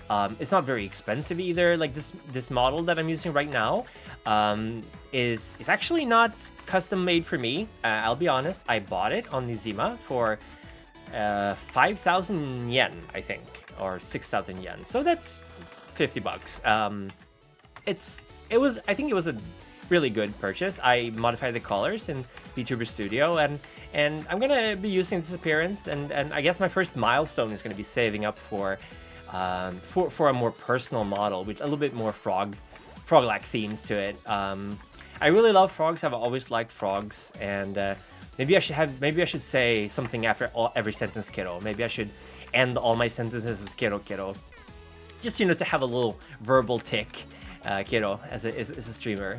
I have no idea how Pecora manages to do Peko so much. It must have been like, I wonder if she talks like that normally to her family as well, kiddo. Because it's so hard to remember, kiddo, when you want to say something, and you just you're gonna say it at the end of every sentence, kiddo. It's very, very mentally taxing. It lowers your IQ by at least 20, kiddo. So I'm gonna, for now, I'm gonna try to keep saying kiddo at the end of the sentence. As long as I don't start saying kiddo in daily speech, kiddo. That's something I'm scared of, unfortunately, because I'm worried I might actually say that during a lesson, kiddo, and my students will find out who I am, which would be horrifying, kiddo. They know that I'm into Japanese culture, but they don't know that I'm such a weeb, kiddo. That would be very, very embarrassing, kiddo. I don't know if this is annoying or not. Something you're scared of. Oh my god, wonderful pun. I feel like I'm gonna croak. That's how good that pun is.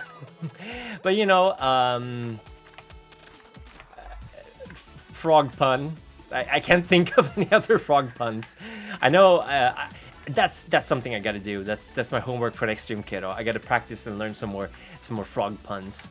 I actually had a friend studying Japanese when I was studying Japanese who he said his sole reason for studying Japanese is because he realized that Japanese is probably one of the best languages to make puns in, and you gotta respect the hustle of learning a language solely to make stupid puns.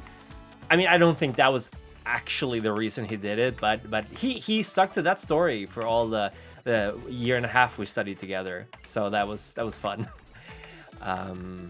But yeah, Japanese, super fun to study, and you know, it gives me a good excuse to watch VTubers as well. I really do watch. I have watched almost every HoloLive member that played Sekiro. I know that for a fact. I watched some playing Elden Ring. I watched Pekora playing Elden Ring for a long time. I was really impressed with her fighting the Sentinel for like 7 hours and just refusing to move on until she beat it, which was very, very fun to watch or listen to. I also really like Marina, to be honest. She's cool, and she's around my age as well, I think, which is very encouraging. I'm definitely of the older persuasion. I have heard the term hag. I don't know if it applies to men, but I am definitely not in my 20s. I'll tell you that, and I'll leave it at that. I have a very young face. I've been told I have a young face, so you might not realize that I'm as old as I am. But yeah, sometimes you'll hear Grandpa talking about back in the good old days before smartphones and when consoles were named after how many bits they had in them. That's me. I do like to play old console games, but I'm not a big fan of Kuzuge. I don't like playing shitty games just because they're shitty. I get frustrated pretty easily, which is funny because I like Dark Souls type games and I'm very, very bad at them. So a lot of times I will just fail miserably over and over and again, and I will never get better. And it's just probably really frustrating to watch, to be honest. But I'm a big fan of games that don't hold you too much by the hand. I like Weather Factory's games like Fallen London. I don't think that Weather Factory made that, but the guy who made Cultist Simulator and Fallen London, he made Cultist Simulator and Book of Hours. But that game, I don't know how fun that is to watch on a stream, because it's really just a bunch of clicking and reading books. I don't know if people want to watch that. I might do a stream on that later on. It's a big obsession of mine. I really do enjoy very lore-heavy games. I really should challenge myself. I'm not a big fan of Bethesda. I don't really like their design philosophy in terms of games. I don't like big empty open worlds so much, but you know, if I can play Fallout 4 and still have a good time, I'm gonna consider that a successful stream. Because I started playing Fallout 4 and I just could not. There's just something about the way they write their NPCs that just really rubs me the wrong way. I have over 100 hours in Skyrim, but I don't like the game. Maybe I shouldn't admit this on my first stream, but Skyrim, I don't know. It's not my cup of tea. And I think it's just like I just think that the narrative language isn't there. It's not so much the gameplay, because I really did enjoy Fallout New Vegas quite a lot when it came out. But that wasn't made by Bethesda. That was made by former Black Isle people, same people who made Baldur's Gate, I think. Or at least Fallout 1 and 2, maybe? It's just really good studio, and they do great writing. And I think those kind of games really hinges on enjoyable writing. And I think the writing for Baldur's Gate 3, if we go back to that old chestnut, Baldur's Gate 3 has really good writing. But you also, for me, it's really important to not feel overwhelmed. And one big issue I have with a lot of open world games is that I tend to feel a little bit overwhelmed. And in Act 3, I'm not going to spoil it, but in Act 3, when I got to the area, I was like, oh my god, where do I even begin? I don't think that's a spoiler, but it's definitely very overwhelming. And I think that's just the illusion of choice, because I would figure most of the interactions you can have with NPCs are probably pretty limited, but just the fact that they're there and I might miss something makes me very anxious. I have like a big anxiety about weapon attacks will look pretty. There is no other effect. Okay, cool. I'm gonna strengthen size up. I get really anxious when I feel like I'm missing out on something. FOMO, I guess. And those kind of games really... Ooh, knockback. That's really good. I'm actually going to switch these. Because I don't have a lot of ranged Strengthen this one. Okay, there we go. I don't have a lot of time. I don't have a lot of free time. So I usually only play a game like once. And I don't want to risk missing out on stuff. Haven't finished New Vegas yet, but I only heard praise and or memes from those. I think New Vegas is...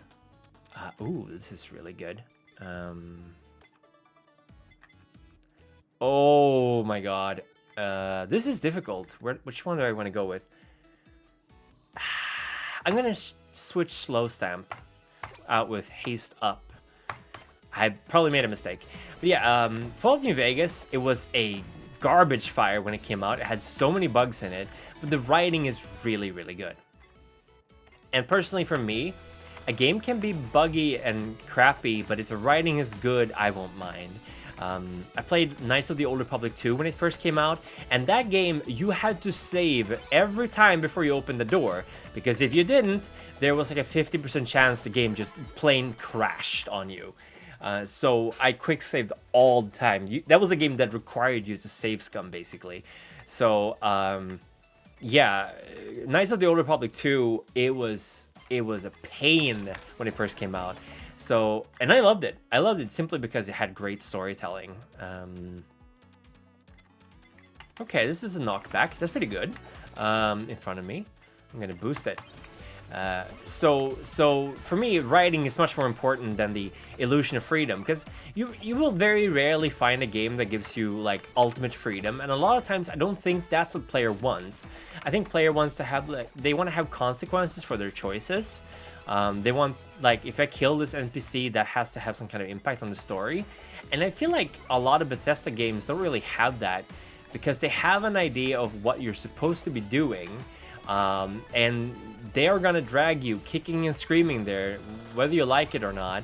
And the longer you take to get there, the more obvious it's gonna be that that's where everything is taking you. I think like Telltale games, you know, the old not point and click, but the old like, what do you call them? Like semi-visual novels, like interactive games or interactive movies. They were really, really well written, but they pretended like your choices mattered. They mattered to a certain degree, but usually not nearly as much as you thought it did. And I like that because they never really, like, the main gameplay was the story. The main gameplay wasn't like mechanics or anything, it was the story. So if you make an engaging story that makes me think that my choices matter, that's fine. But if you say my choices matter and then it's very obvious that they don't in certain things, you're gonna lose me, you know. And I do think that Bethesda is really, really, really bad at that point. Like they just filled their worlds with a lot of empty content, and some people enjoy that stuff. Like I'm not gonna shit on anyone's taste. Like I know a lot of people like Elder Scrolls games, and I mean they're not bad, and they're objectively not bad, because if they were, they probably wouldn't sell that well. Again, I guess it depends on your definition of good and bad. It's just really not my type of game, you know. I really do like JRPGs that are really like, they're obvious where they're going, but there's a story and it's more about the journey. Like Persona 5, I love the Persona series in general. Persona 5 was chef's kiss. It was a really, really good game.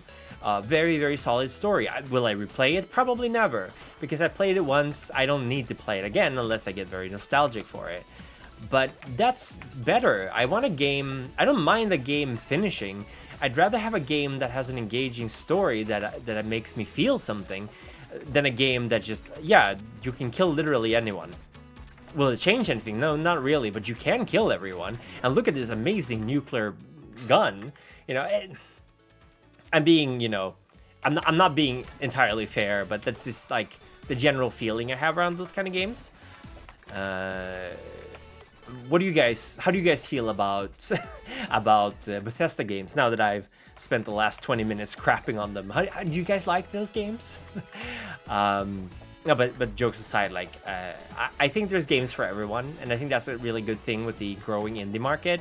Like I think it's Potion Maker. I tried it out for a little bit. That game vibe. I vibed with that game. That game gave me goosebumps, and other people are just gonna hate it. They're just gonna hate it because it's just like very, very simple, and its design mechanism and not very exciting, But I like that kind of stuff. I really like the kind of exploring and figuring out new recipes, and yeah, visual novels can be super fun. I used to play them a lot more when I had more time, when I was a student. Unfortunately, they do take up a lot of time, and while I don't officially have an ADHD diagnosis, I'm not going to diagnose myself because that's a little bit cringe. I tend to not have the mental capacity to focus on just text for a long time, unless I'm like reading a book in my couch, and even then it's very hard to focus on it. So visual novels, they're rough. I've been trying to go through When They Cry, the Umineko series. It's tough. It's a slog. They're very, very long. There's long stretches where nothing happens. They're not erotic, so there's nothing to distract you with that. Not that I'm into that stuff. But it's generally it's a little bit too slow for me. I really like the Go Nippon, I think it's called, which incidentally, those two girls had short-lived careers as VTubers with Go Nippon, and all of a sudden they're part of another company, no names mentioned, which is really cool. I'm very happy for them, and they seem to really like working for HoloLive, so that's awesome. I love it when stuff like that happens. I am not making that much money yet, but I'm keeping myself alive, and that's good. That's top priority here. But yeah, there's some really fun visual novels, and I think in terms of game design, making a visual novel is a good first experience if you're gonna make a game, because there's a bunch of engines out there.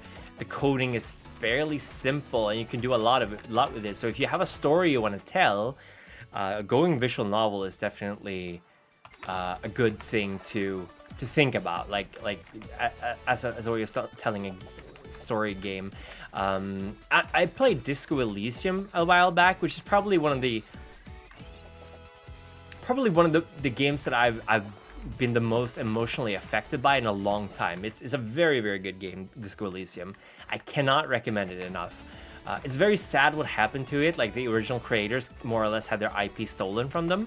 Well, not stolen, but taken from them in a very iffy, quasi-legal way, which was very very sad to hear, because they made a really good game. Disco Elysium is really, really good. It reminds me a lot of Planescape Torment, which is again another CRPG that's super engaging plot-wise. Probably the best D&D based game I've ever played in my life. Much better than Baldur's Gate 3, and Baldur's Gate 3 is not bad. But Planescape Torment is amazing. It's a bomb. It's a great game. Yeah, I would love to see HoloLive talents branch out a little bit more and play different games. But I do know that's probably one of the downsides of working for a big corporate like that, is that not only do they have games they want you to play, there's also games you're not allowed to play. Like, I know there was this whole thing about Capcom for a while. Like, they couldn't... They weren't allowed to keep their VODs of Resident Evil 2 for some reason. Like, I was trying to find them playing Resident Evil 2. That's another game series I'm a huge fan of, and I just couldn't find them because they were all like taken offline for some reason. I don't know if there was like a fallout between Capcom and HoloLive or whatever, but you couldn't find any HoloLive talent playing Resident Evil 2, and practically all of them played it. So that was really weird. But now they can. They're playing Monster Hunter and stuff, so I don't know what's going on. But I know Japanese companies can be kind of iffy about like letting people play their games. I know Nintendo had this thing where they were like, yeah, you can monetize your stream. You can play our games without us suing you or making you take down a video, but you have to give the ad revenue to us or something. It's a really bad deal.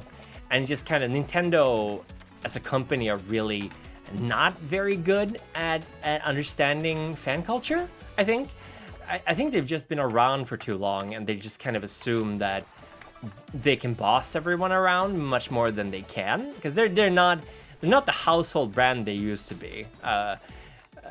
Nintendo is just another game company at this point. You know, they have their console, but like I usually don't like console exclusive games, but Nintendo just everything is console exclusive.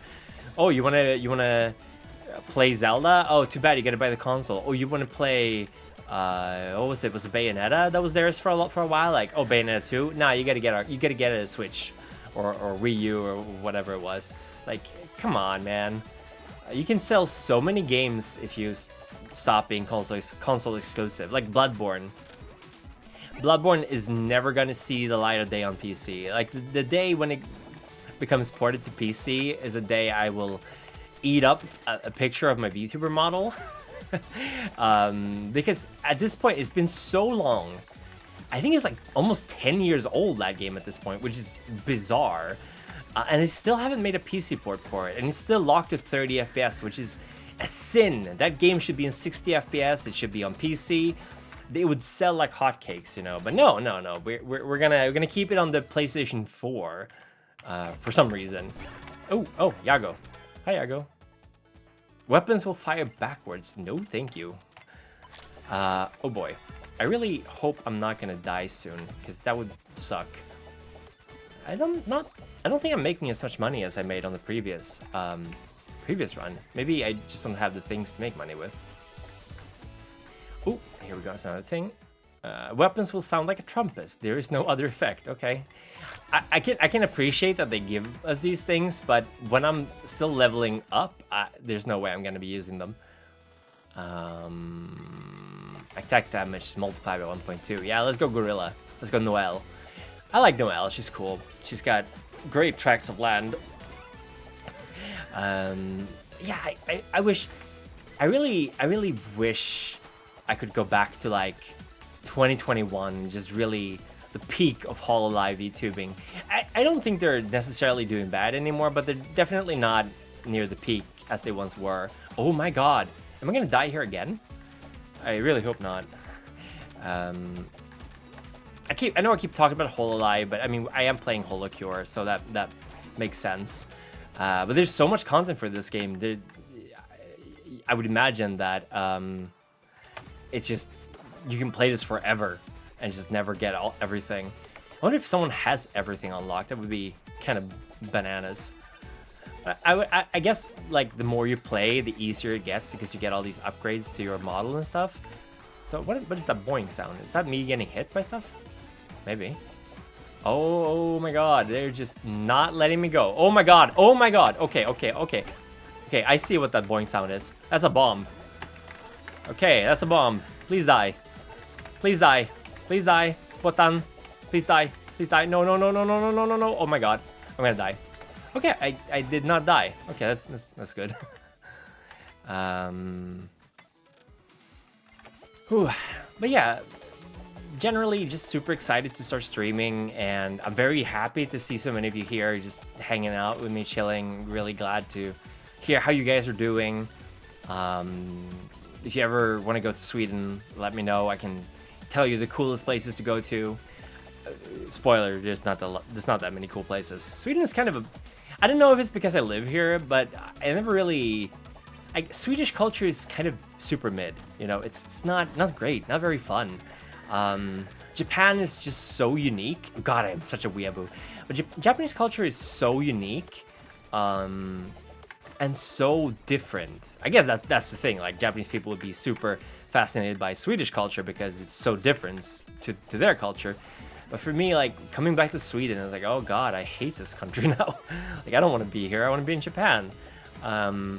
I guess like if I lived in Japan for a while, I would probably get really homesick and miss Sweden. So I think it's just the grass is greener on the other side. Oh my god, these guys are gonna be the death of me. They're gonna be the death of me. I'm gonna die. Or not. I didn't. That's cool. I think I probably need some time away from Sweden to truly appreciate what I like about this country. It's not bad in any way. Why am I... Hold on. Have I been holding down the attack button for no reason? That's stupid. Actually, no. Yo, that controls where the arrow goes. Never mind. I'm dumb. Yeah, Sweden can be fine. I think because I live in Stockholm, I don't see a lot of the really cool Swedish culture stuff. I know we have some like cool dialects and old castles and stuff. So it's not all bad. But Stockholm's definitely not great. In terms of a capital, there's not an awful lot for you to do. Oh my God! It's Ao-chan, right?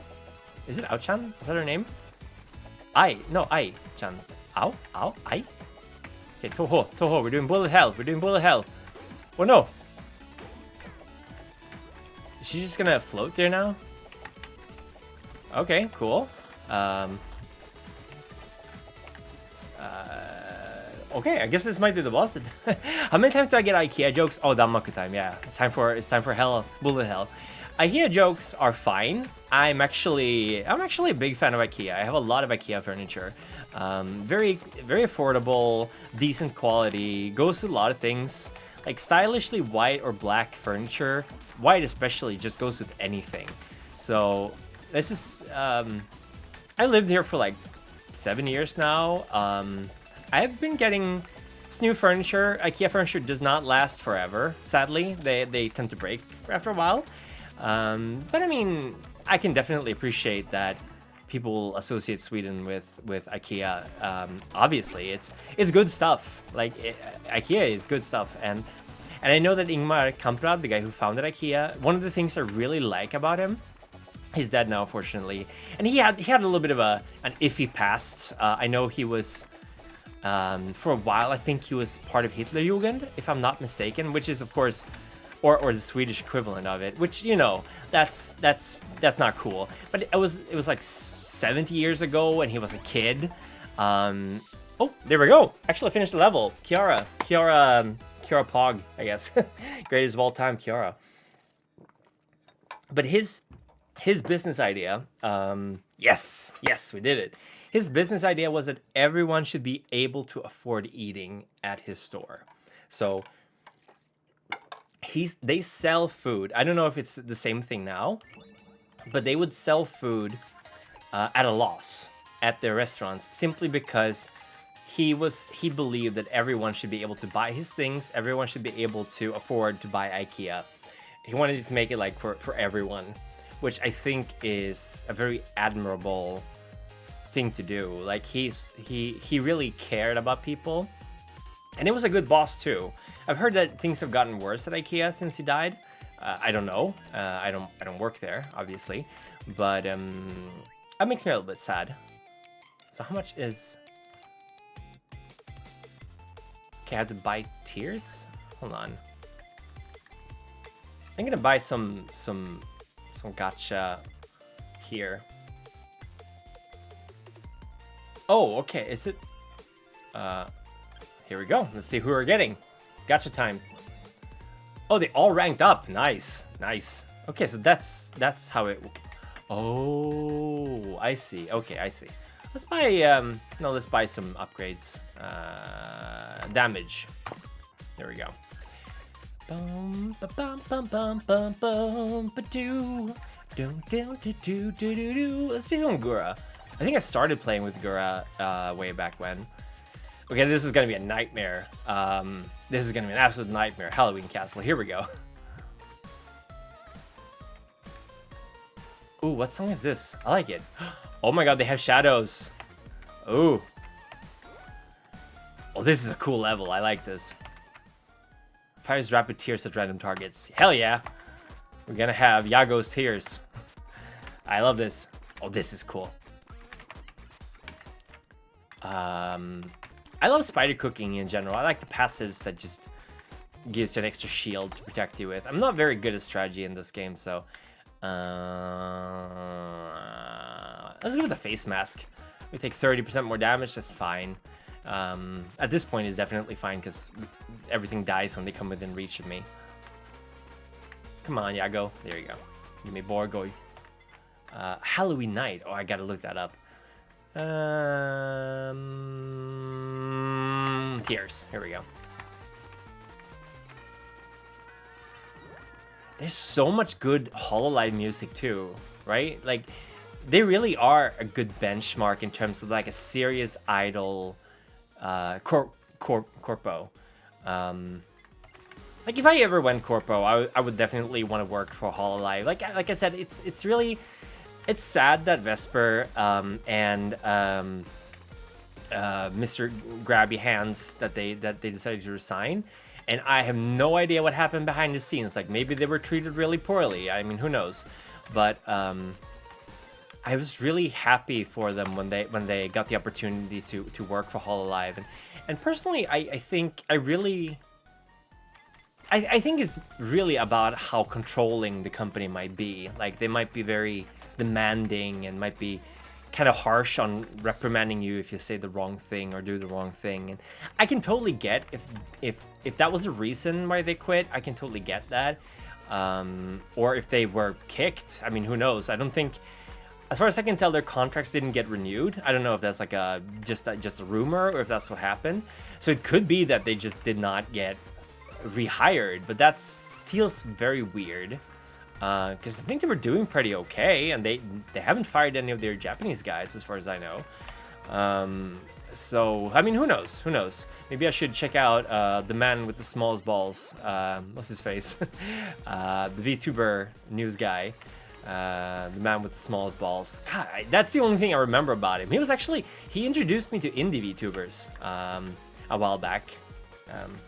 Oh, they terminated Russia, yeah. But that was, I know that was a very iffy situation with a lot of shit happening, and she kind of went, like, I don't know. I'm not super read up on that whole situation, but I know that she was leaking stuff, or at least the theory is that she was leaking stuff. I don't know if that was true. Archia Basil or Archia. Thank you for still being around, by the way. That's really cool. Thank you. But yeah, I heard that she was leaking stuff about her gen. Like, if true, then then yabai. But you know, I don't know if it was true. And I do miss her. I liked her. I watched some collabs with her when they were playing Among Us. And she was cool. Oh, thank you. I really appreciate you lurking. Like, everyone is free to lurk. Like, I'm not gonna get mad. Like, I've been very, very lucky. I've heard that chats can be super dead. And I fully expect it to not always be this talky. And I really appreciate you guys being here. But yeah, like, don't feel bad if you're just lurking or hanging out or if you gotta go. Like, I really, really super appreciate everyone keeping me company. This is like really, really a cool start. Oh no, yeah, don't worry. Like, seriously, don't worry. Quite the opposite. I'm really, really thankful for you guys watching and being here. Also, thank you very much for the follow. Let's see here. El Colong.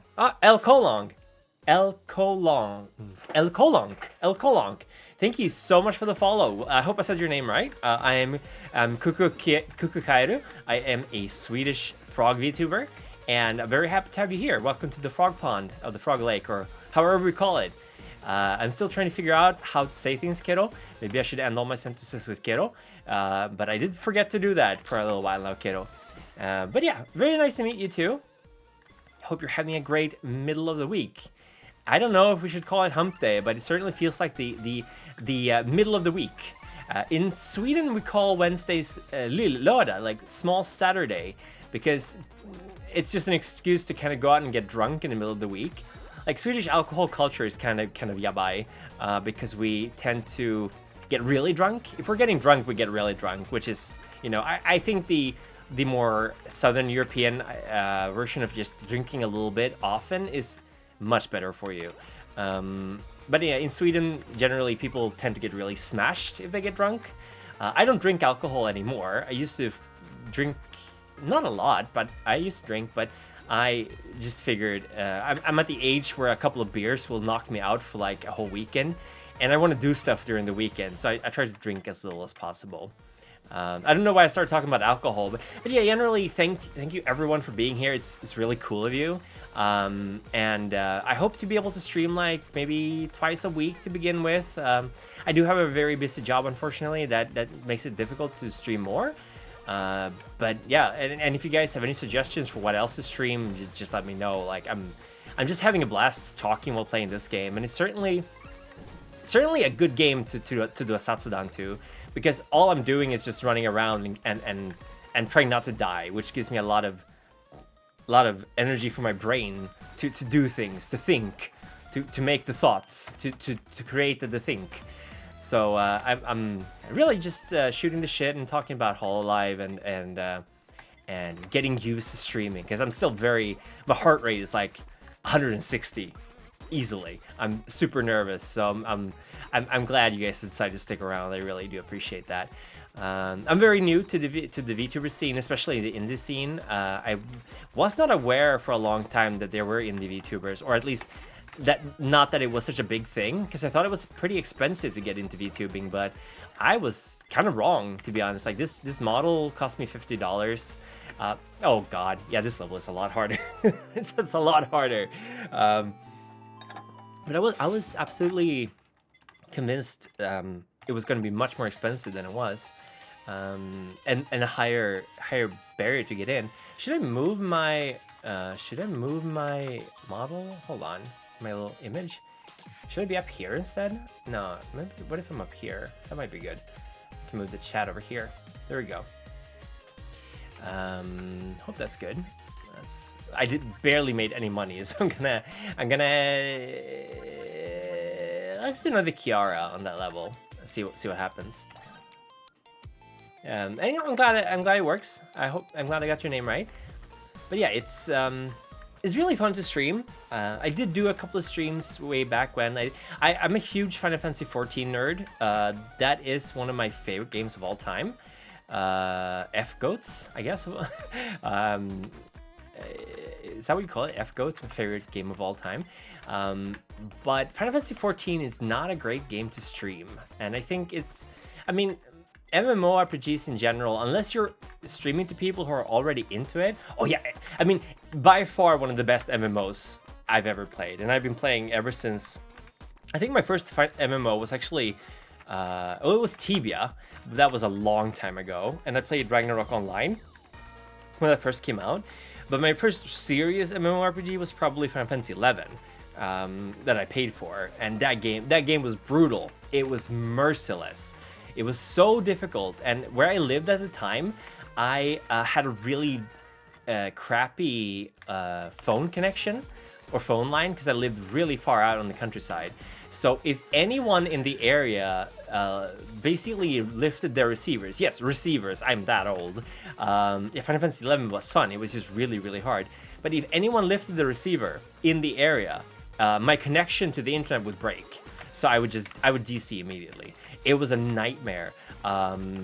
It was because I was just discovering online gaming at that time, and a big reason I never really got into online gaming was because I couldn't. Because ultimately, like, my friends didn't mind that much, but I always felt really bad because I would just drop out of a fight, and Final Fantasy 11 was really rough. So if you were not a full party, and even if you were a full party, you could easily wipe if you accidentally pulled like one more mob. Like, if you would fight one mob at a time, at least mid-levels where I was, like level 27, you did not have big fights in Final Fantasy 11. You had like one enemy at a time, maybe two if you were really good. So having one party member just go offline almost guaranteed a wipe. And the worst part is, at that time, if you died, you lost XP, which meant that like hours of work could be undone if you wiped. Or even if you died during the fight. And resting, I don't even think you could rest in the middle of a fight either. Maybe at later points. I didn't get that far in Final Fantasy 11. But it was impossible to play it. I was so incredibly upset. And I was like begging my mom to contact the municipal and be like, Mom, please, I can't, like, I can't chat with I was on AIM at the time, AIM. I couldn't even keep in a chat room because, like I said, if anyone in the area lifted up the receiver, my connection died immediately. Oh yeah, I moved to a different corner. I just moved myself up here. I figured there's only like money and level up there.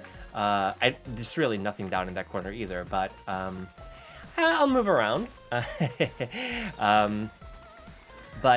yeah, I'm trying out. Like, I know there's some really cool overlays and stuff out there. I didn't have an awful lot of time preparing for this, so I just tried to go for something simple. And I figured games like this that are kind of pixely, you want to see as much of the game as possible. So I decided to make the game full screen. I don't know if that's good or not. Oh, hello. Oh, you guys know each other. That's really cool. Happy you guys could run into each other here. But yeah, like I don't know if I should have like a slightly smaller game window and have the chat and stuff on the side, or I don't know what works well. So if you have any feedback on like how things look, just I'd love to hear it, really. And if you don't, that's totally fine too. It's a small world on Twitch, yeah, definitely. I've had occasions where I actually oh my god, I accidentally closed the game window for a second, where I've run into, like, where I've been viewing the same stream as some of my real life friends without realizing. Like, a lot of my friends actually got into HoloLive and we never told each other. So we were like, because, you know, you didn't want to talk too much about it because it was a very niche kind of fandom for a long time. But then it turns out, like, we listened to the same music. I think I saw their playlist and I was like, shit, this is Gura. And then we started talking, and he's more into, you know, the Ara Nene and Neo, and, you know, slightly older motherly girls or women. I don't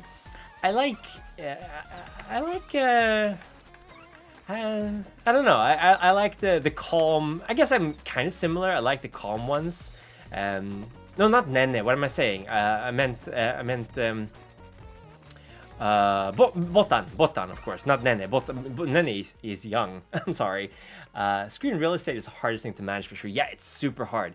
I was like, how big is too small? And I was checking in OBS, but the window in OBS is not as big as the stream, so you don't know. And I don't know if I'm streaming at 1080p or if I'm streaming at 720p, because Twitch is weird like that, and you know, you never know about these things. So I figured let's go full screen, and hopefully that's gonna be good enough. Yeah, Botan. He's more into Botan and Mio,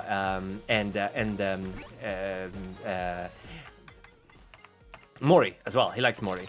I'm more into the artistic, like Ina, Marina. I like Corona too. She's probably over 30. I wouldn't know, but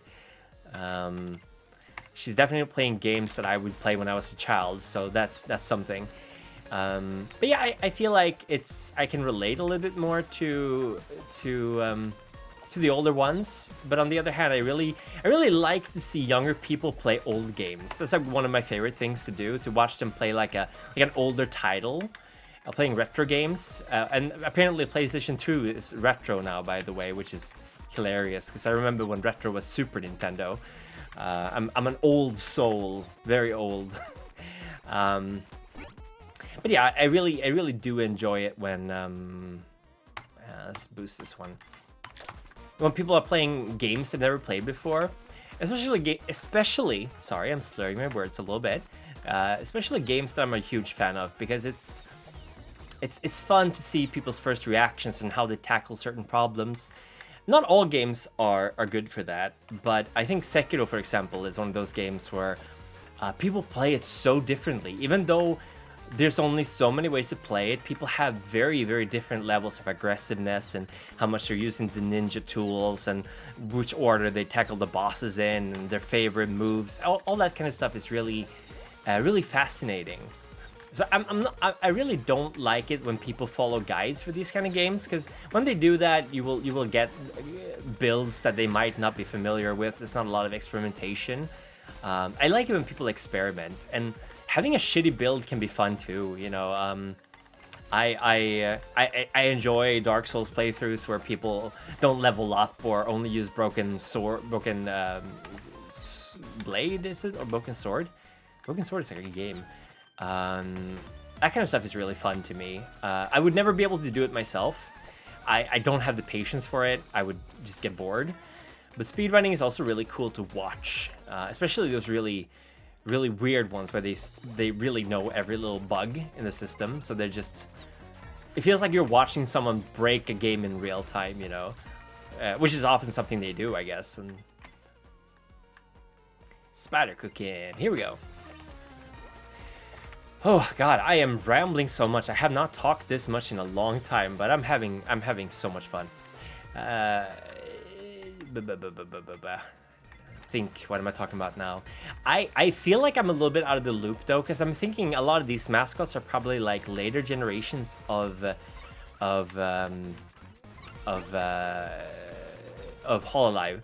I feel like I'm not quite as up to date as I should be. I don't know much about Ian Gen 2. I don't know much about Indonesia. I know La Plus, for example. I know some later generations of JP, but I have been so busy that I haven't been able to watch streams. And like I said before, I only recently decided to just sit down and really watch Ina as much as I can, because she is my Oshi. I like her. I think she's fun. I think she has a really cool, funny sense of humor. I think she's very nice. She's a very kind person, and she's very sweet.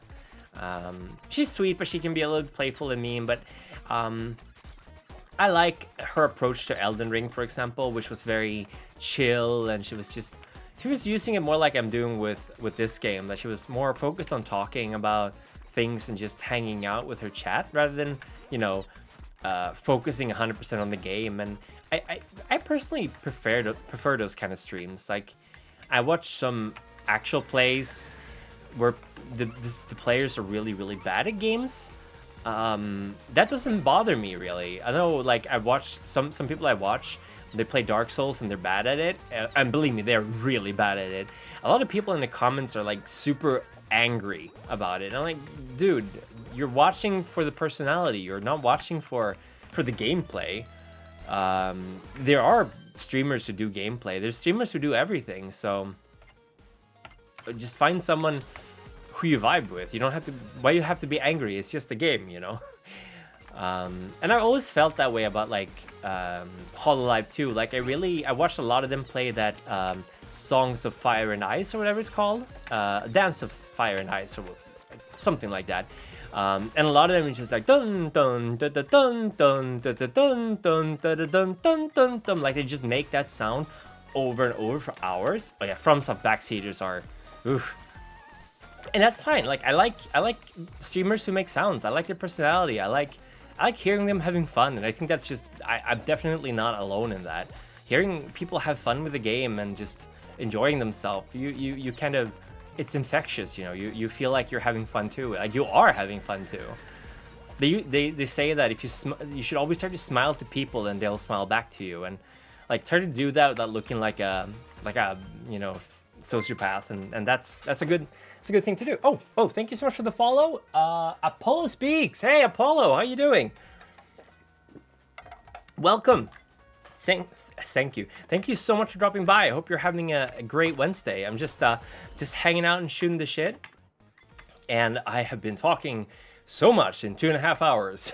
My throat is getting a little bit crunchy, but that's okay. I need to practice speaking more calmly, more. Maybe I should talk more like this. Maybe I should be a little bit more, less throat talky and more mouth talky. Is there a difference in how I'm talking right now? Thank you. I'm very happy you like my setup right now. It's very last minute, but I have figured out some tricks with OBS after all the streaming I've done with role-playing games. Thank you. I should definitely get a reminder. I'm gonna hydrate a little bit more. Hold on. That's another fun thing with streaming too. Like, you can try out different ways of oh, what the hell? Oh my god, it's the duck. It's the Eva duck. Duckagallion, or it's what's her name? Subaru. Oh my god, it's so muscular. This is oh my god, there's more ducks. I love this. There's ducks everywhere. What can it sound like? Oh my god, it's so buff. I like it. Swole duck. Here we go. But yeah, you can definitely talk more different. You can talk softer and be more up here, a little bit nasal maybe. And that's another way to talk. This is my normal way of talking, a little bit faster than I usually talk. And if I'm speaking too fast, just tell me, because I tend to ramble a lot, and it gets sometimes kind of hard to follow, I would imagine. So if I'm incoherent in my speech, just let me know.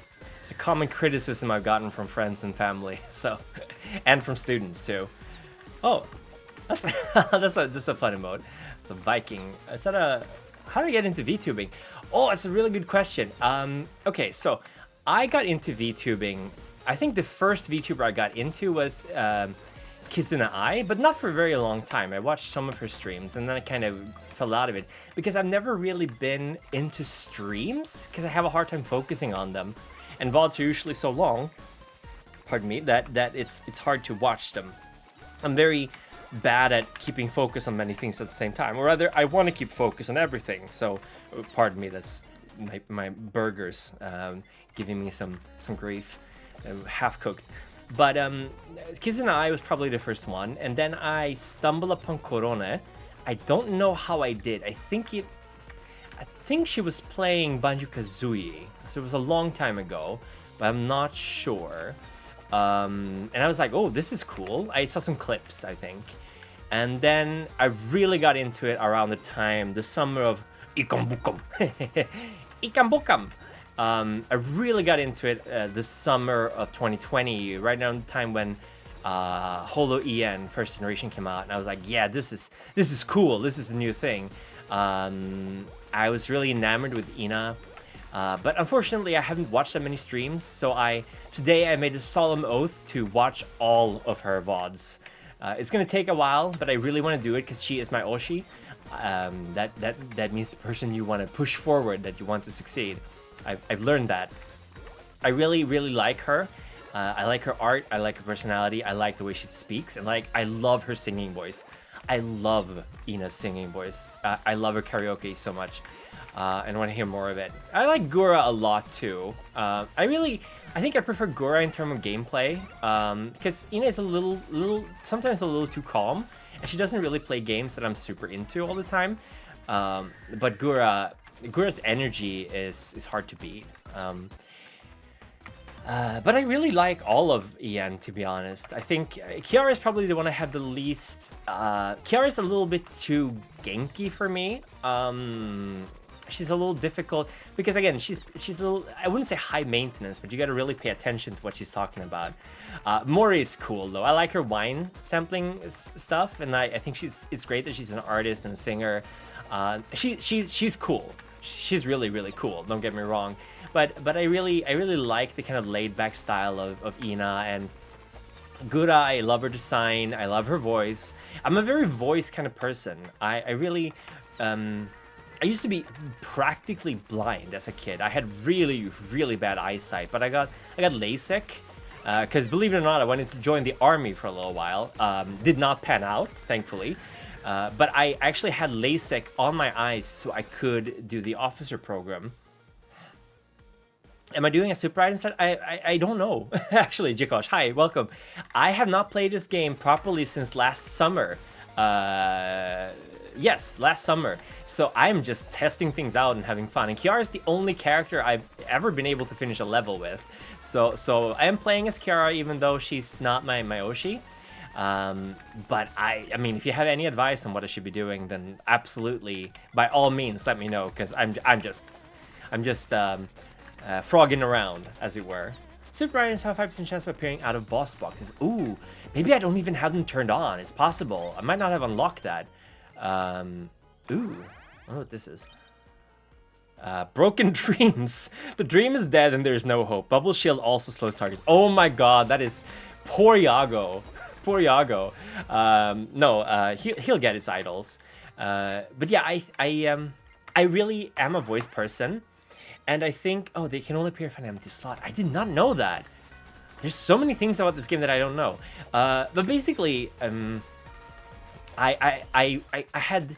don't know how this translates to American eyesight, but I had -7.5, which means that I was practically blind without my glasses. And my parents didn't realize this until I was like 6 or 7 years old, because my eyesight got worse. It was not that bad initially, but I had to lie down on the floor on my stomach in front of the TV to see what was going on the television.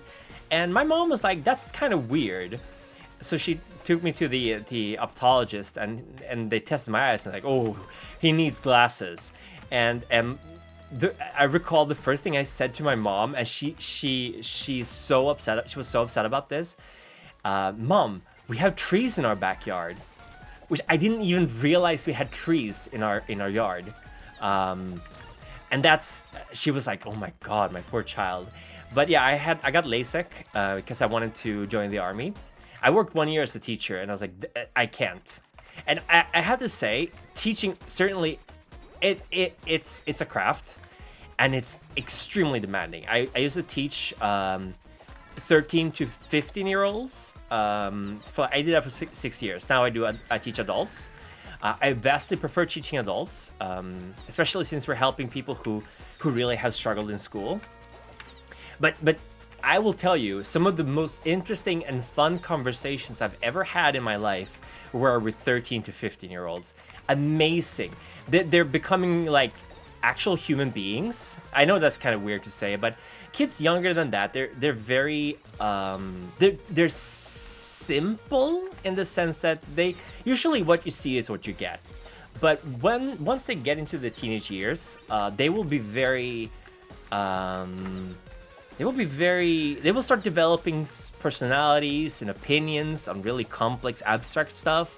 Like of course, some kids will have that happen way earlier, but like they will start developing their own moral beliefs, and they will test their own established beliefs. It's a very interesting period in human development, and it's really cool to be a teacher during that time, because you go from like, teacher, he stole my pencil, to I don't believe the UN actually works. Like in the same day, the same kid will say this, and it's such a like a it's such an absurd experience to go through all this. But I would not trade those 5 years for anything. But eventually I just couldn't handle it.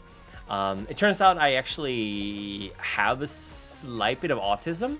I'm sure you couldn't tell, and I have a certain like issue. I really need to feel like I'm in control. I don't like flying, because that's a lot more sophisticated than British schools. I wouldn't know. I've heard good and bad things. But actually, one thing I really am proud of is that at least where I worked, bullying is not very common.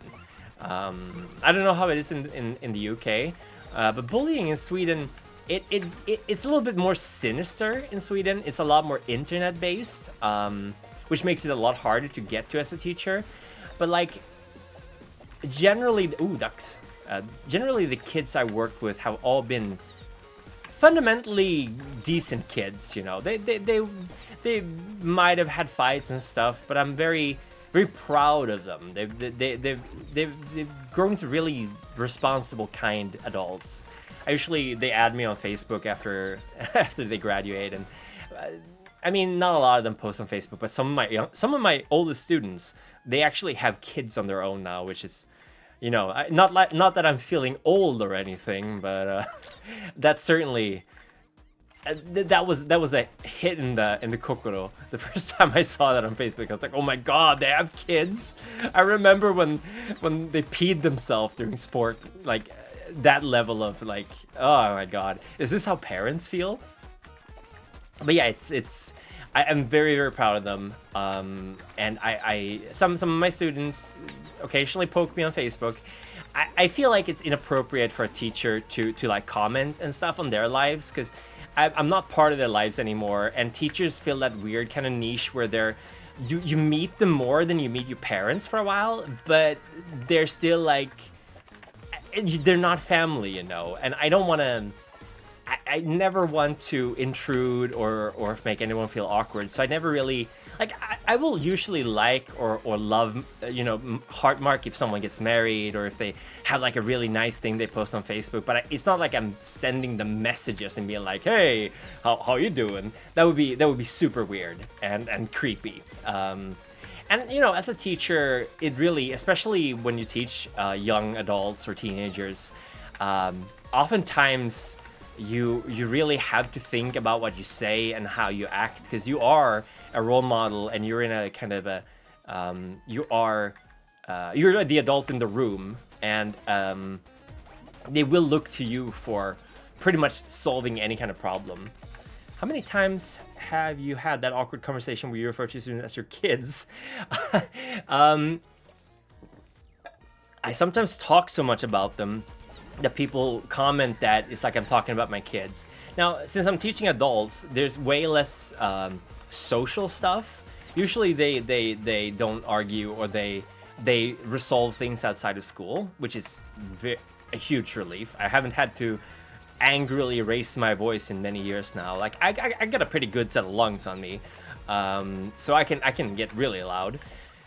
But that's such a huge relief, because I did realize that when I got my autism diagnosis, or rather actually my anxiety diagnosis with a hint of autism, I realized that a long time I've been having like panic attacks during class, because like it's such sometimes it can get really out of control and like stressful. All your students dried up during COVID. Oh yeah. Oh, you have like private students. COVID was such a weird time. Again, I was super lucky to have adult students. What the fuck is this thing? Oh, it's Hachama. Of course it is. Of course it's Hachama. What else would it be? But yeah, like COVID was not great. I really don't miss the time, and I think we're gonna see a lot of bad side effects of COVID happening when kids who had who were in school during COVID, when they become adults, they're gonna have, hopefully not a lot, but I can imagine they're gonna have a lot of issues. Piano and vocal. Oh, that's really cool. That's really cool. I want to learn to play the piano a little bit better. I can play some songs, but I never really had much of a musical ear. Watching people's hands, so you're unable to teach with terrible latency. Yeah, man, that sucks. So sorry to hear that, Jikosh. That is. Oh, I finished the level. Apparently, Kiara is the key to success here. That's really cool. Yeah, that's. Oh man, I'm really sorry to hear that. I hope you're able to recover with more students now. You learn to play songs on piano. It's not easy to learn how to play it. Exactly. Like understanding scales and understanding chords. That was always something I struggled with. Like when people go, "Oh, it's a D chord," I'm like, I don't know what that means. And even when they explain it, I'm like, "Buh, go. I don't get it." So I'm really, I want to say jealous, but I'm not jealous because you worked hard to get to where you were. But I really do feel like people who can play instruments well, it's an art form, absolutely. And sadly, I think the time we live in, oh, penguins. The time we live in, art is sadly suffering a lot from AI and from like, how would I say this, like getting too political? I feel like the internet, for good or bad, has made it very easy to find very cheap talent, and really it's very much the detriment of people living in, like, I would honestly, richer countries. If you live in a rich country, and you're an artist or musician, it's got to be so much harder now when you're competing with the whole world, basically. It's like teaching. Yeah, you can study theoretical subjects online, and yeah, I know some schools put their courses online, but teaching is so much more than just watching a seminar, or a lecture. But yeah, AI and like just competition, online competition, really gotta suck. I've been lucky that my career so far, and I mean, knock on wood, because who knows, soon enough they're gonna replace teachers too. But we've been spared a lot of the worst effects of like, what do you say, international commerce? How would you call it? Oh, there's a few others that probably enjoy. Yeah. I'm so clumsy at avoiding enemies. I'm not very good at glass cannon type characters. So I'm gonna try to do some gacha after this one, see if we can unlock a few others. I really want to try playing Korone. I don't know any play style. I barely played Ame. Ame is way too hard for me. Her play style is difficult. Gura, obviously, you guys saw that I died immediately, so that's not great. But yeah, I wanna try some more girls before we. Okay, that came out wrong, but I'm gonna try to play as some more characters before we end the stream. I've been streaming for 2 hours and 40 minutes. They're kind of crazy. I've just been having a blast. And this game is very comfy. it doesn't require an awful lot of brain power if you play badly like me. It's cool, and I'm very happy we got to level 4. But yeah, I know I'm talking a lot about HoloLive, but really, I think there's a term like HoloLarper. I don't know where I read about that, but like people who take streaming really seriously and like make schedules and stuff like that. And I want to be that. I really want to give it my all. Like I want to deliver a level of quality that I feel that HoloLive often represents. And I know you shouldn't set your expectations there, because people just want to have someone that's interesting to listen to. But for me, it's like I really want to make my own assets and maybe get some really cool just starting soon screens and stuff like that, because I just think it's neat. What other games do I hope to play on stream? Good question. I would probably I don't know. I don't know if people prefer to watch games that you're good at or games that they're good at. Like I mentioned earlier, I wanted to try to play Blasphemous or Blasphemous. I don't know if it's Blasphemous or Blasphemous, because I think that game looks really neat. And I think there's a lot. Oh, I went tears twice there. I think there's a lot of really cool, like Dark Soul-esque platforming games, and I love platforming games. I'm old school into platformers. So maybe I wanna try to do that. But I think you do it how you want to do it. Okay, that's true. Like as long as you're having fun, and I think I was mentioning that one goal I have is to play Fallout 4 and have fun while doing it, because I'm a little bit of a Bethesda anti, in the sense that I don't like their design philosophy when it comes to games. I think it presents it portrays open world, a big empty old world, as something that's like really good. Because for a long time, like open world sandbox type games, there's so many of them. I much more prefer a game like Persona that's very like locked into its own story, and the story is really good. Those are the kind of games I enjoy more. Ozaru Subaru in JP Gen 2. Oh, I like Subaru. Iris in Council plus Hope. Yuzora Mel in JP Gen 1. Kurejo Ori. Oh, Korone! The most who cares about positioning character. Okay, I'm gonna try to unlock Korone after I die here, which I will obviously do. This game is a little bit more complicated. This level is a little bit more complicated than other ones. But yeah, I vastly prefer games that don't pretend to be about freedom of choice. Because inevitably, you will start seeing the man behind the curtain at some point, and you'll realize that, yeah, you have some choices, but it's not really freedom of choice. And if you have a game that's entirely free, a lot of people probably won't like it because it's a little bit too loose. Yeah, Persona is amazing. I don't know if I'll ever have time to... Can't speak today. I don't know if I will ever... I don't know if I will ever have time to play Persona 5 again, because I really went into it and I gave it all the time I could. A lifesteal, nice. But Persona 3 is having a remake coming, which is I'm super stoked about, because I barely remember Persona 3 because I played it such a long time ago.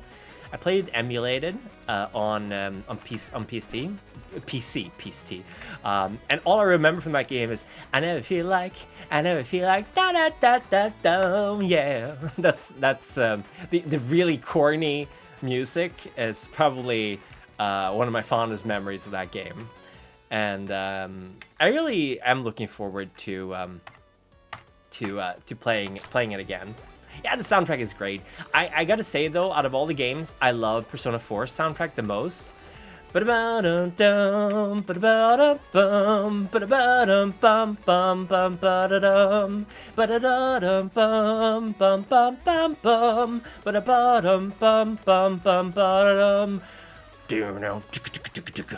Just really, really good music. I want to try the Shin Megami Tensei series as well. I've never played any of the SMTs. And I've heard that they're fun in their own way, but they're very different. But I like the setting. I like the design of all the personas and I think the Jungian aspects. Oh, Shirokami Fubuki is also sort of invulnerable. Yes. Okay. Well, she's also in Gen 5. No, she's not Gen 5. She's Gen 2, right? Is she Gen 1? No, she's Gen 1. Fubika is Gen 1. Hamburger Fox. But yeah, I'm gonna try to get Corona first. Persona is always like I think definitely Persona 5 went so hard on politics, like current Japanese politics, which was kind of bananas if you think about it. It was a real social commentary in that game, and it was really well founded too. Coincidentally, I've been watching some what's her face, Agretsuko. If you haven't seen Agretsuko on Netflix, check it out. It's really good. It's about like this young woman, her 20-something young woman working as an office lady in Japan, and it's made by the same people who made Hello Kitty, basically. But it's so it's really tongue-in-cheek, but it's also very like it's very current with how like things are in Japan. And the seasons, like one of the seasons is about idol culture, one of the seasons is about hikikomori, no, not hikikomori, but like unemployment rates and stuff like that. Why am I so, oh my god, I'm so slow. Yeah, oh, I revived, but I died again. Oh, that's unfortunate. This level was hard. But yeah, if you haven't seen Agretsuko, it's on Netflix. Definitely check it out. It's really fun. Okay, let's see here. Karate Gacha. Korone! Let's buy one first. Yeah, the cheerleaders are slowing down. Oh no. Amazing. First pull. Here we go. Korone bros, we just keep winning. Nice. Okay, let's make Korone. Punch towards the front in a random cone. Create waves to giant exploding Ubis. Haha, Ubi. I'm gonna do the first level. There we go. Agretsuko is so good. Some 100 I haven't seen. I'm really bad at keeping up with current anime. Because again, like I'm so bad at time. All you need to do is get the primary weapon and skills primary for the most part. Okay, I'm gonna focus on leveling up the primary weapon. Oh, she's so cute. I love Korone. Like, let's see here. Primary weapon skills is the primary for the most part. Endurance seems to be hers, so I'm gonna go for that. But yeah, Korone is so wholesome. I watched the compilations of her falling asleep on stream. Her English only streams are a fucking godsend, and I wish I could watch more of her streams. She seems to have a really nice community, and she really does. Oh my god, this was very janky. No, not janky, but very sensitive punches. Corona Brainwash. Every 12-second Corona brainwashes targets. Defeating brainwash targets grants 1 UB. Each UB increases haste by... Oh, this is great. Small turtle house. She's so funny. And I'm very happy she got to finish Banjo-Kazooie, because her Nintendo 64 actually broke when she was playing it, which was so sad. She had a fun time with it, and she's just a walking meme lord. I am Goofy. She's, oh, I love her. I'm using keyboard, just keyboard. So I didn't know you could play with a mouse on this, to be honest. I'm just using the Z, X, and the arrow keys. Small turtle house. The bomb diffusal streams. Oh my god, I die forever. she's just so great. And I kind of feel like that's what it's about, you know. That's what VTubing is about. It's you're there, you're having a good time. You're supposed to be happy and enjoy yourself, and sometimes you can be sad, but like I don't care if it's parasocial. I love VTubing. It's great. Oh, Ubis. Nice. Ubi. Kero, by the way, I should be saying Kero after my sentences. If you left click with mouse, you can aim your arrow better. Oh. Okay. Oh, okay. How do I walk around? Okay. Ah, I see. Oh, so we get like a little target. That's cool. I didn't know you could play with your mouse.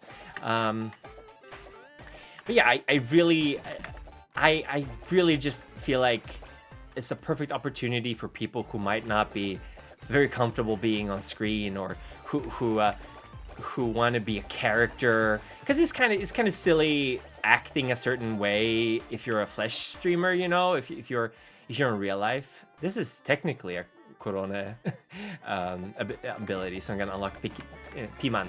But like like I don't think there's necessarily a specific way to do VTubing, Fleshtuber, yeah. But personally, I just want to have fun. I just want to meet cool people. I want to share with my nice.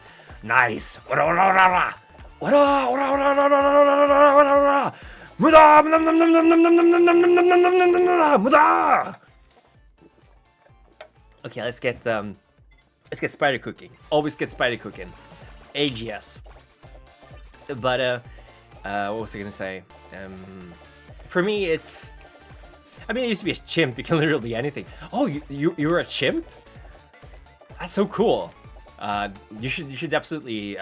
If you're comfortable with sharing a picture of your model, that would be awesome. Like, oh, hold on. I gotta drink something. Man, you get a really dry throat from talking constantly during stream. Okay, yeah, you could probably share a link here if you're comfortable with sharing it on stream. Choco Corone, increase all healing by 10%. Target can drop Choco Corone. Eating a Choco Corone heals 5 HP and increases max HP by 10. I am getting serious Lucky Stars flashback from that one. So which end of the Choco Corone do you eat first, and which part is the end and which is the head? Monkey Tube. Okay, I'm gonna check that out. At the end of the stream. I won't show it on screen if you don't want me to, but that's really cool. I had no idea. I just know you from making World of Darkness content. There's I don't know how many VTubers there are out there. It's gonna be like way more than I would think. Okay, this is a really good ability.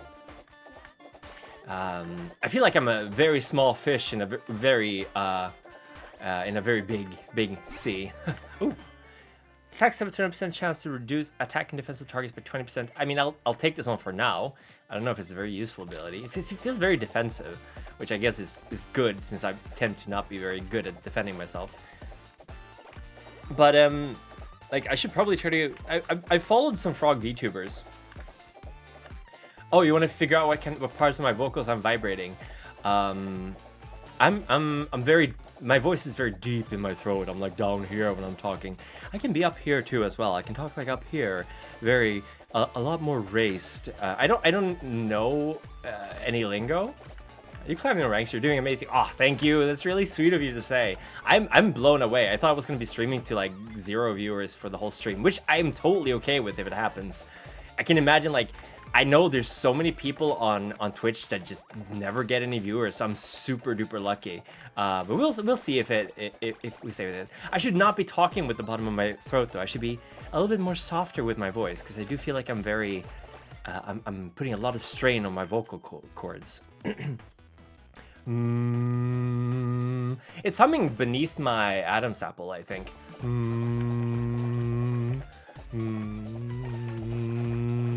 Yeah, it's very low. I think that's actually bad for me. I don't know. I've always struggled with like breathing. It's fucked. Okay, that's fucked. I should probably be up here when I'm talking. Maybe I'm just trying to sound deeper than I am. This is probably a little bit brighter than I usually talk. Thank you for the coaching. I don't know. I should probably stop talking like that because it does seem to be doing a bad thing to my voice. So I should probably be more up in my mouth with my voice, so to speak. Yeah, it feels a lot better. Okay. Oh, right. Okay, so right mouse button is using special attacks. Move the vibration to your mouth, and that's where you want to have it when you talk. Okay, well, now I'm vibrating in my mouth. It feels weird. Hope it didn't sound too bad when I was talking with my vibration down in my throat. I guess I just never learned how to speak properly. I used to be kind of a wallflower. All the way up to college, I had like 4 friends. But then when I joined college, I was very, I should definitely, if I want to stream longer, I want to make sure I don't hurt my vocal cords. Yeah, when I was in college, I just decided to try to make some more friends, and turns out if you're autistically rambling about your interests, then people will talk to you. Not everyone, but you'll make friends. Oh, more brainwashing, nice. Yubi. Yeah, I should be more having my voice up here. Does it sound very different? It feels very different.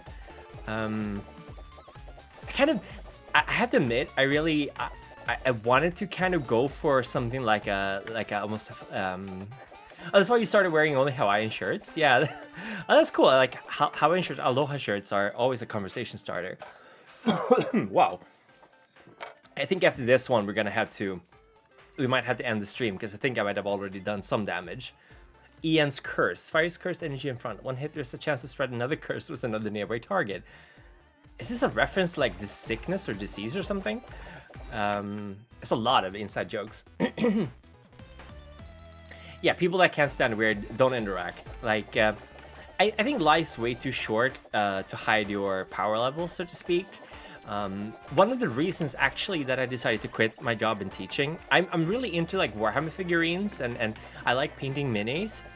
And I would occasionally mention I was doing that, and I was also really into esports for a while, and I was watching, if you drink some milk, you produce more phlegm to coat your throat. I should do that.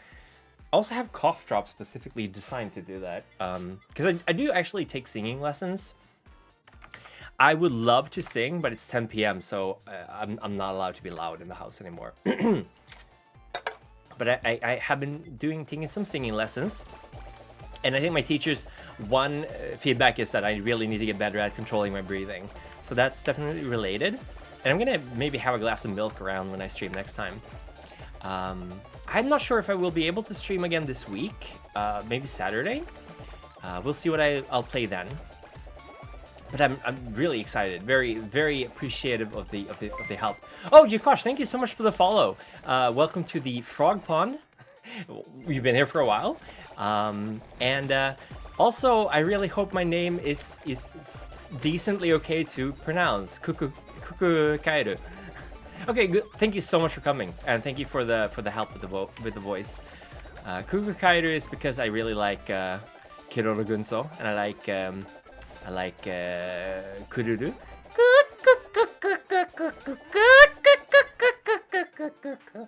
It's a very interesting laugh. Also, one of my favorite voice actors in general. He's Il Palazzo in Exo Saga, which is very old. It's like from the 90s, and kind of obscure too. Yeah, this level 1 is very, very easy in comparison. Yeah, generally I'm just vibing, just enjoying this level. I love playing with Corona. She's definitely I'm gonna have her as my main for a little while. I want to get better at Ina too, because again, she is my Oshi, but I'm not very good. Retaliation. I mean, that is Corona's arm. I don't know if it's a Corona specific ability. It seems like it. Yeah, there we go. Ba-dum-bum-bum-boom. Bam. Okay, okay. Chaining Curse increased. So I'm gonna try to see if I can get some kind of drop from a boss, because I do have an open slot. So if I kill a boss, I should be able to get a special or a super weapon or whatever it's called. Yes. But yeah, I gotta say I'm really, really happy with how this first stream went. I will try to do like an actual genuine presentation stream. I know there's like this song that you're supposed to sing about. There's like a song about VTubers introducing themselves, so I'm gonna try to do that. And generally just gonna establish a brand, kiddo, because I'm still very fresh, kiddo, just straight out of the pond. I was a tadpole only yesterday, so I don't want to lose this momentum. I really just want to keep going. Okay, so bounce ball. Corona's probably got some pretty nice boings, or big boings. Not nice boings, sorry. That's not what I meant. That's so weird. I feel weird even saying that. But I know that Ina spent an awful lot of time on her first art stream talking about boings. So I guess it kind of belongs to the fandom, so to speak, or the community. I don't know if there's a VTuber community because there's so many people in it, but definitely a lot of different kind of people probably.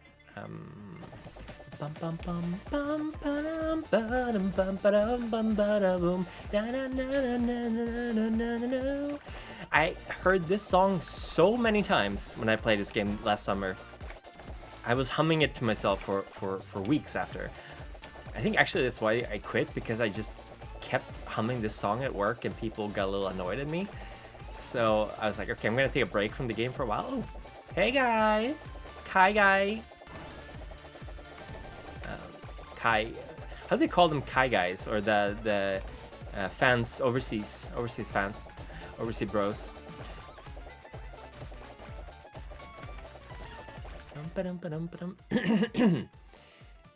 Repel targets orbiting BL books. Okay.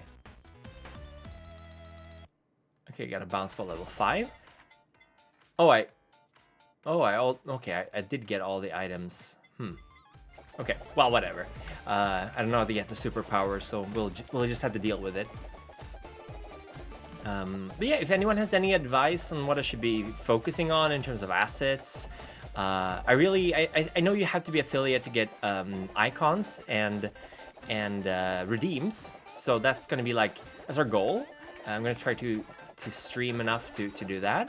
And of course I want to make it like an end goal to save up money for a model. I'm not entirely sure how I want to design it yet.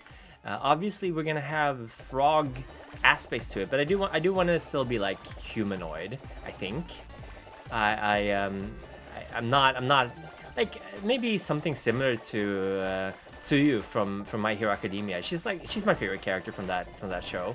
Although I stopped watching My Hero Academia because I felt like he seriously dropped the ball with the plot. Like, I really enjoyed the plot of the first 2 seasons, and I don't know if it's season 3 where they like have the villain arc where we just follow the villains forever.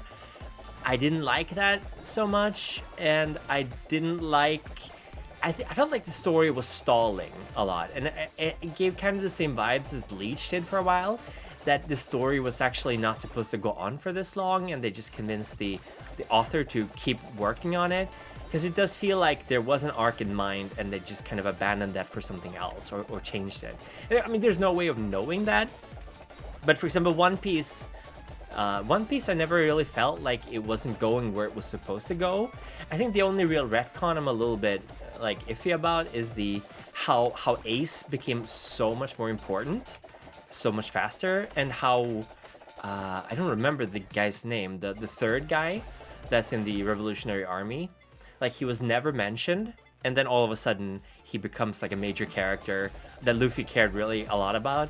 It felt a little bit short, especially with Ace. Like, we didn't see him that much.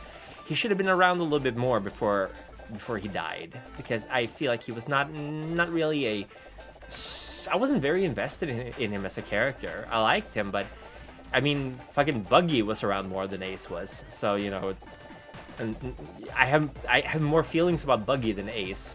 Not necessarily good feelings, but, you know. Speaking of, I have to admit, live action One Piece, despite my preconceived notions, it's not as bad as I thought it would be. I mean, granted, the bar for that is extremely low, but I think the One Piece live action is probably as good as you could make a One Piece live action. I know that's not saying much, but it definitely... I think it did well. I haven't finished watching it yet. I'm like halfway through, but yeah, it's not bad. It's really not bad, and that's surprising, especially since it's coming from Netflix. I mean, we all watched what's it called, Cowboy Bebop and Death Note and those things, and they were not good. They were just not good. So yeah, definitely check out One Piece live action if you haven't already. I mean, you don't have to, and it's still live action. It's still not as cool as the anime. But yeah, I think they picked really good actors for all the roles. Maybe not Buggy. Buggy is probably the one character I don't really like in the live action. Oh, what was that? Oh, what happened? Oh, gold. But ooh, more combos. Collaboration. Summon unknown horrors. May life steal up to 5% HP from targets defeated in Whirlpool. Ooh, cool. Eldritch horrors. I like that stuff. That is a good ability. Thank you, game.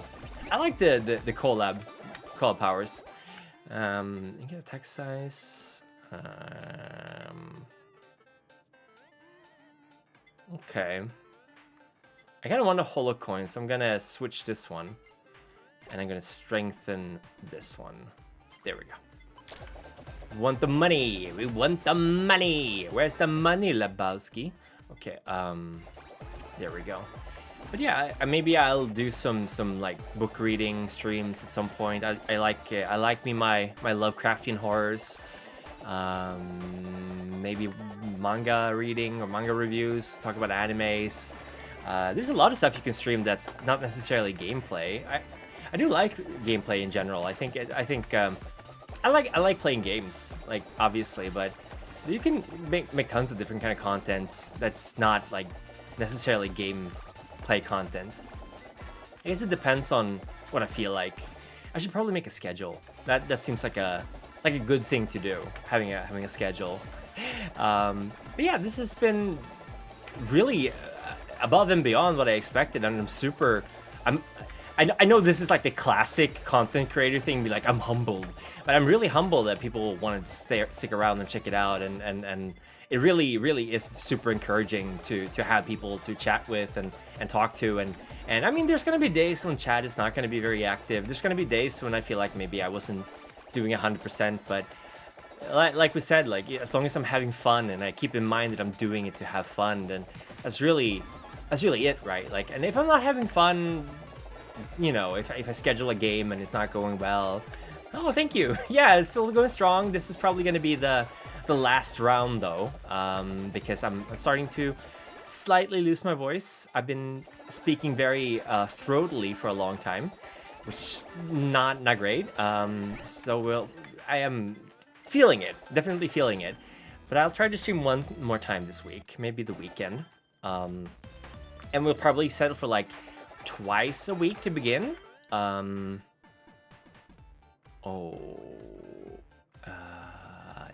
let's sell this one. Oh no, let's strengthen. There we go. Oh, attack size.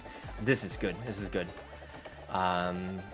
But yeah, I've been having an absolute blast, and if I'm playing a game that's not going well and I'm like, there's no rules saying I can't change games, play something else, and just basically hanging out and having a good time. And I would love to do some collabs with people if I make friends. Like, you guys are really cool. So, I mean, I'm so new to all of this. I don't know what's to be expected. Maybe I don't even have a specific Discord account for streaming, so maybe I need to set that up as well. So many things you can do outside of streaming. But yeah, like, definitely I'm on Twitter, or sorry, Xitter, and I'm gonna try to just network in there and just kind of vibe and see where it takes us. I really do enjoy Sekiro, and it's been a long time since I played that, so that might be a game I'll be playing soon. I do consider myself decent at Sekiro, although I haven't played it in probably like half a year.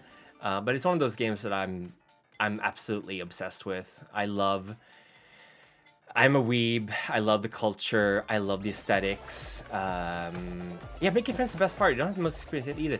Yeah, I think it's just bonding over the joy of streaming and the joy of sharing what you're passionate about and what you love. Like, I think that's actually, when I think about it, that's probably why I'm still a teacher. Because I know how much fun, like, okay, so this is a little bit of a tangent here, but and this is gonna sound super fake, but I actually genuinely believe that as a teacher, my job isn't really to teach facts. Not anymore. That time is kind of over, in the sense that it's very easy to find information on whatever you want to learn about. It's about how to find that information. And actually wanting to find that information. I think that's more important to teach these days. And I really enjoy sharing in the joy of learning something new. Like, I love going to random Wikipedia pages and be like, okay, what am I learning about today, you know?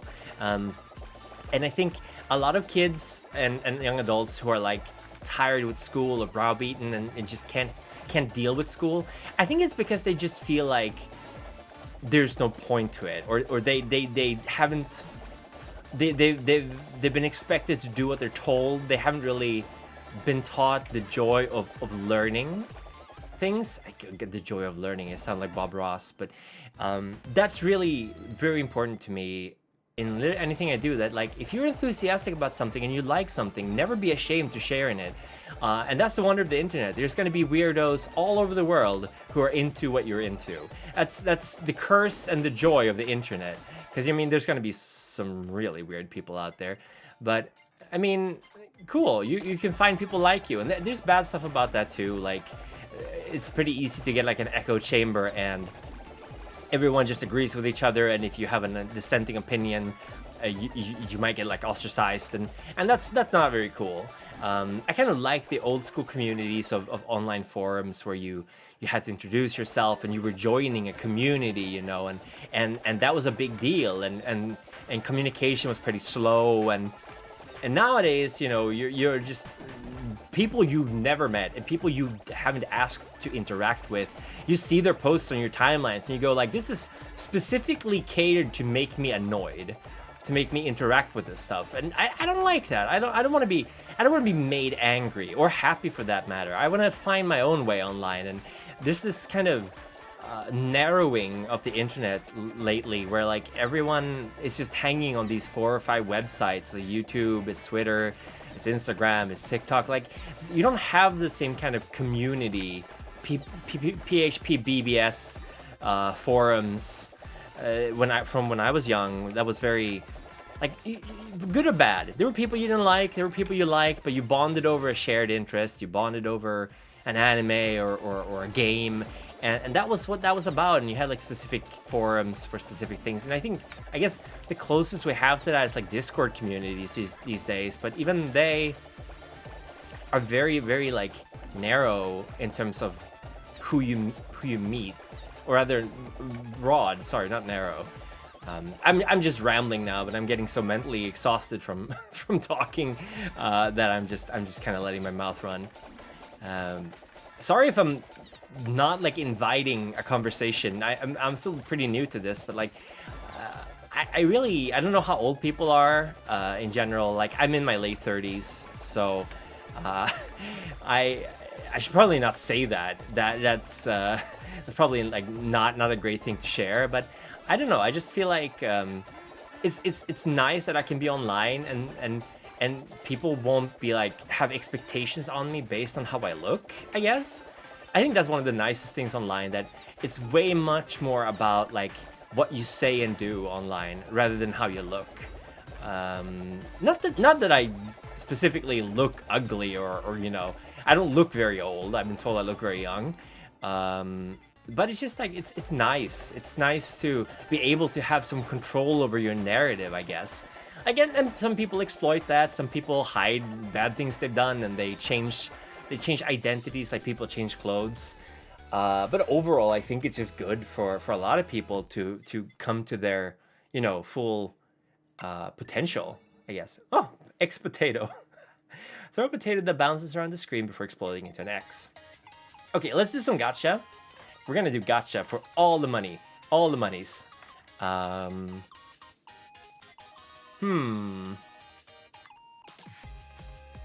Let's just go for gamers. See if we can get all of them. I'm gonna buy all of the gacha.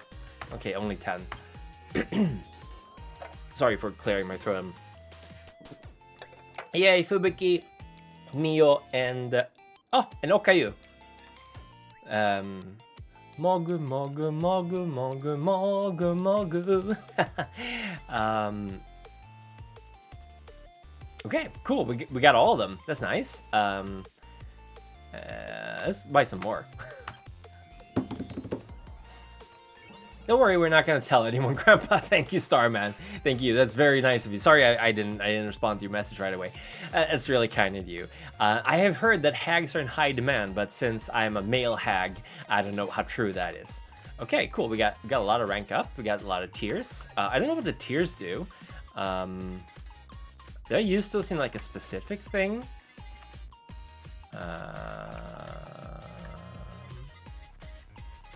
What did the tiers do? Oh, tiers menu. Okay, Korone. Oh, you can unlock like different outfits? How cool is, how cool is that? How cool is that? Skins. I love this. Okay, which one do I want? I want this one. Boink.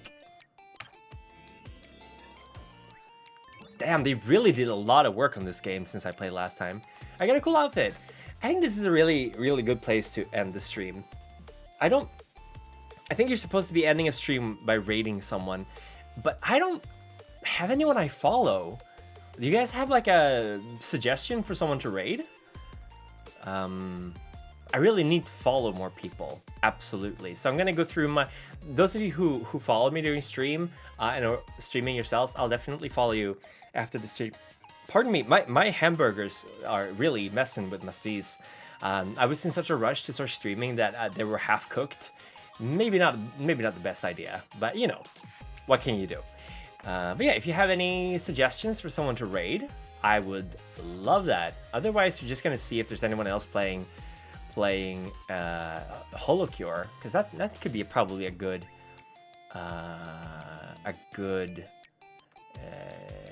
something. Thank you, Arkia. Thank you so much, or Basil. I'll call you Basil. Thank you so much for hanging out and watching. It's been really fun.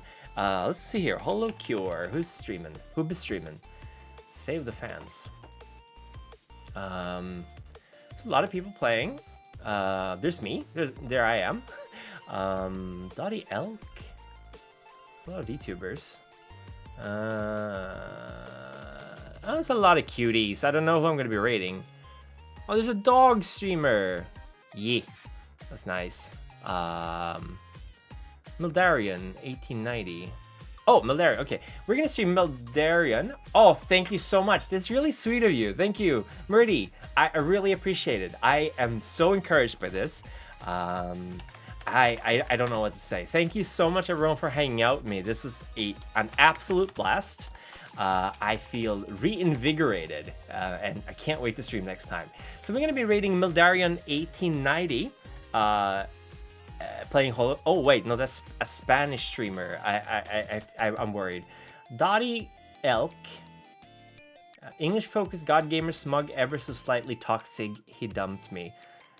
Okay, there's a lot of streamers. Yumi VR.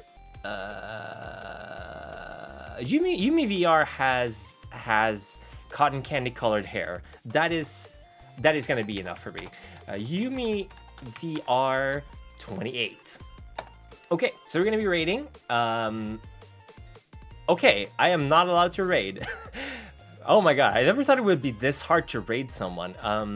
Okay, let's raid GWM548. Okay, not allowed to raid.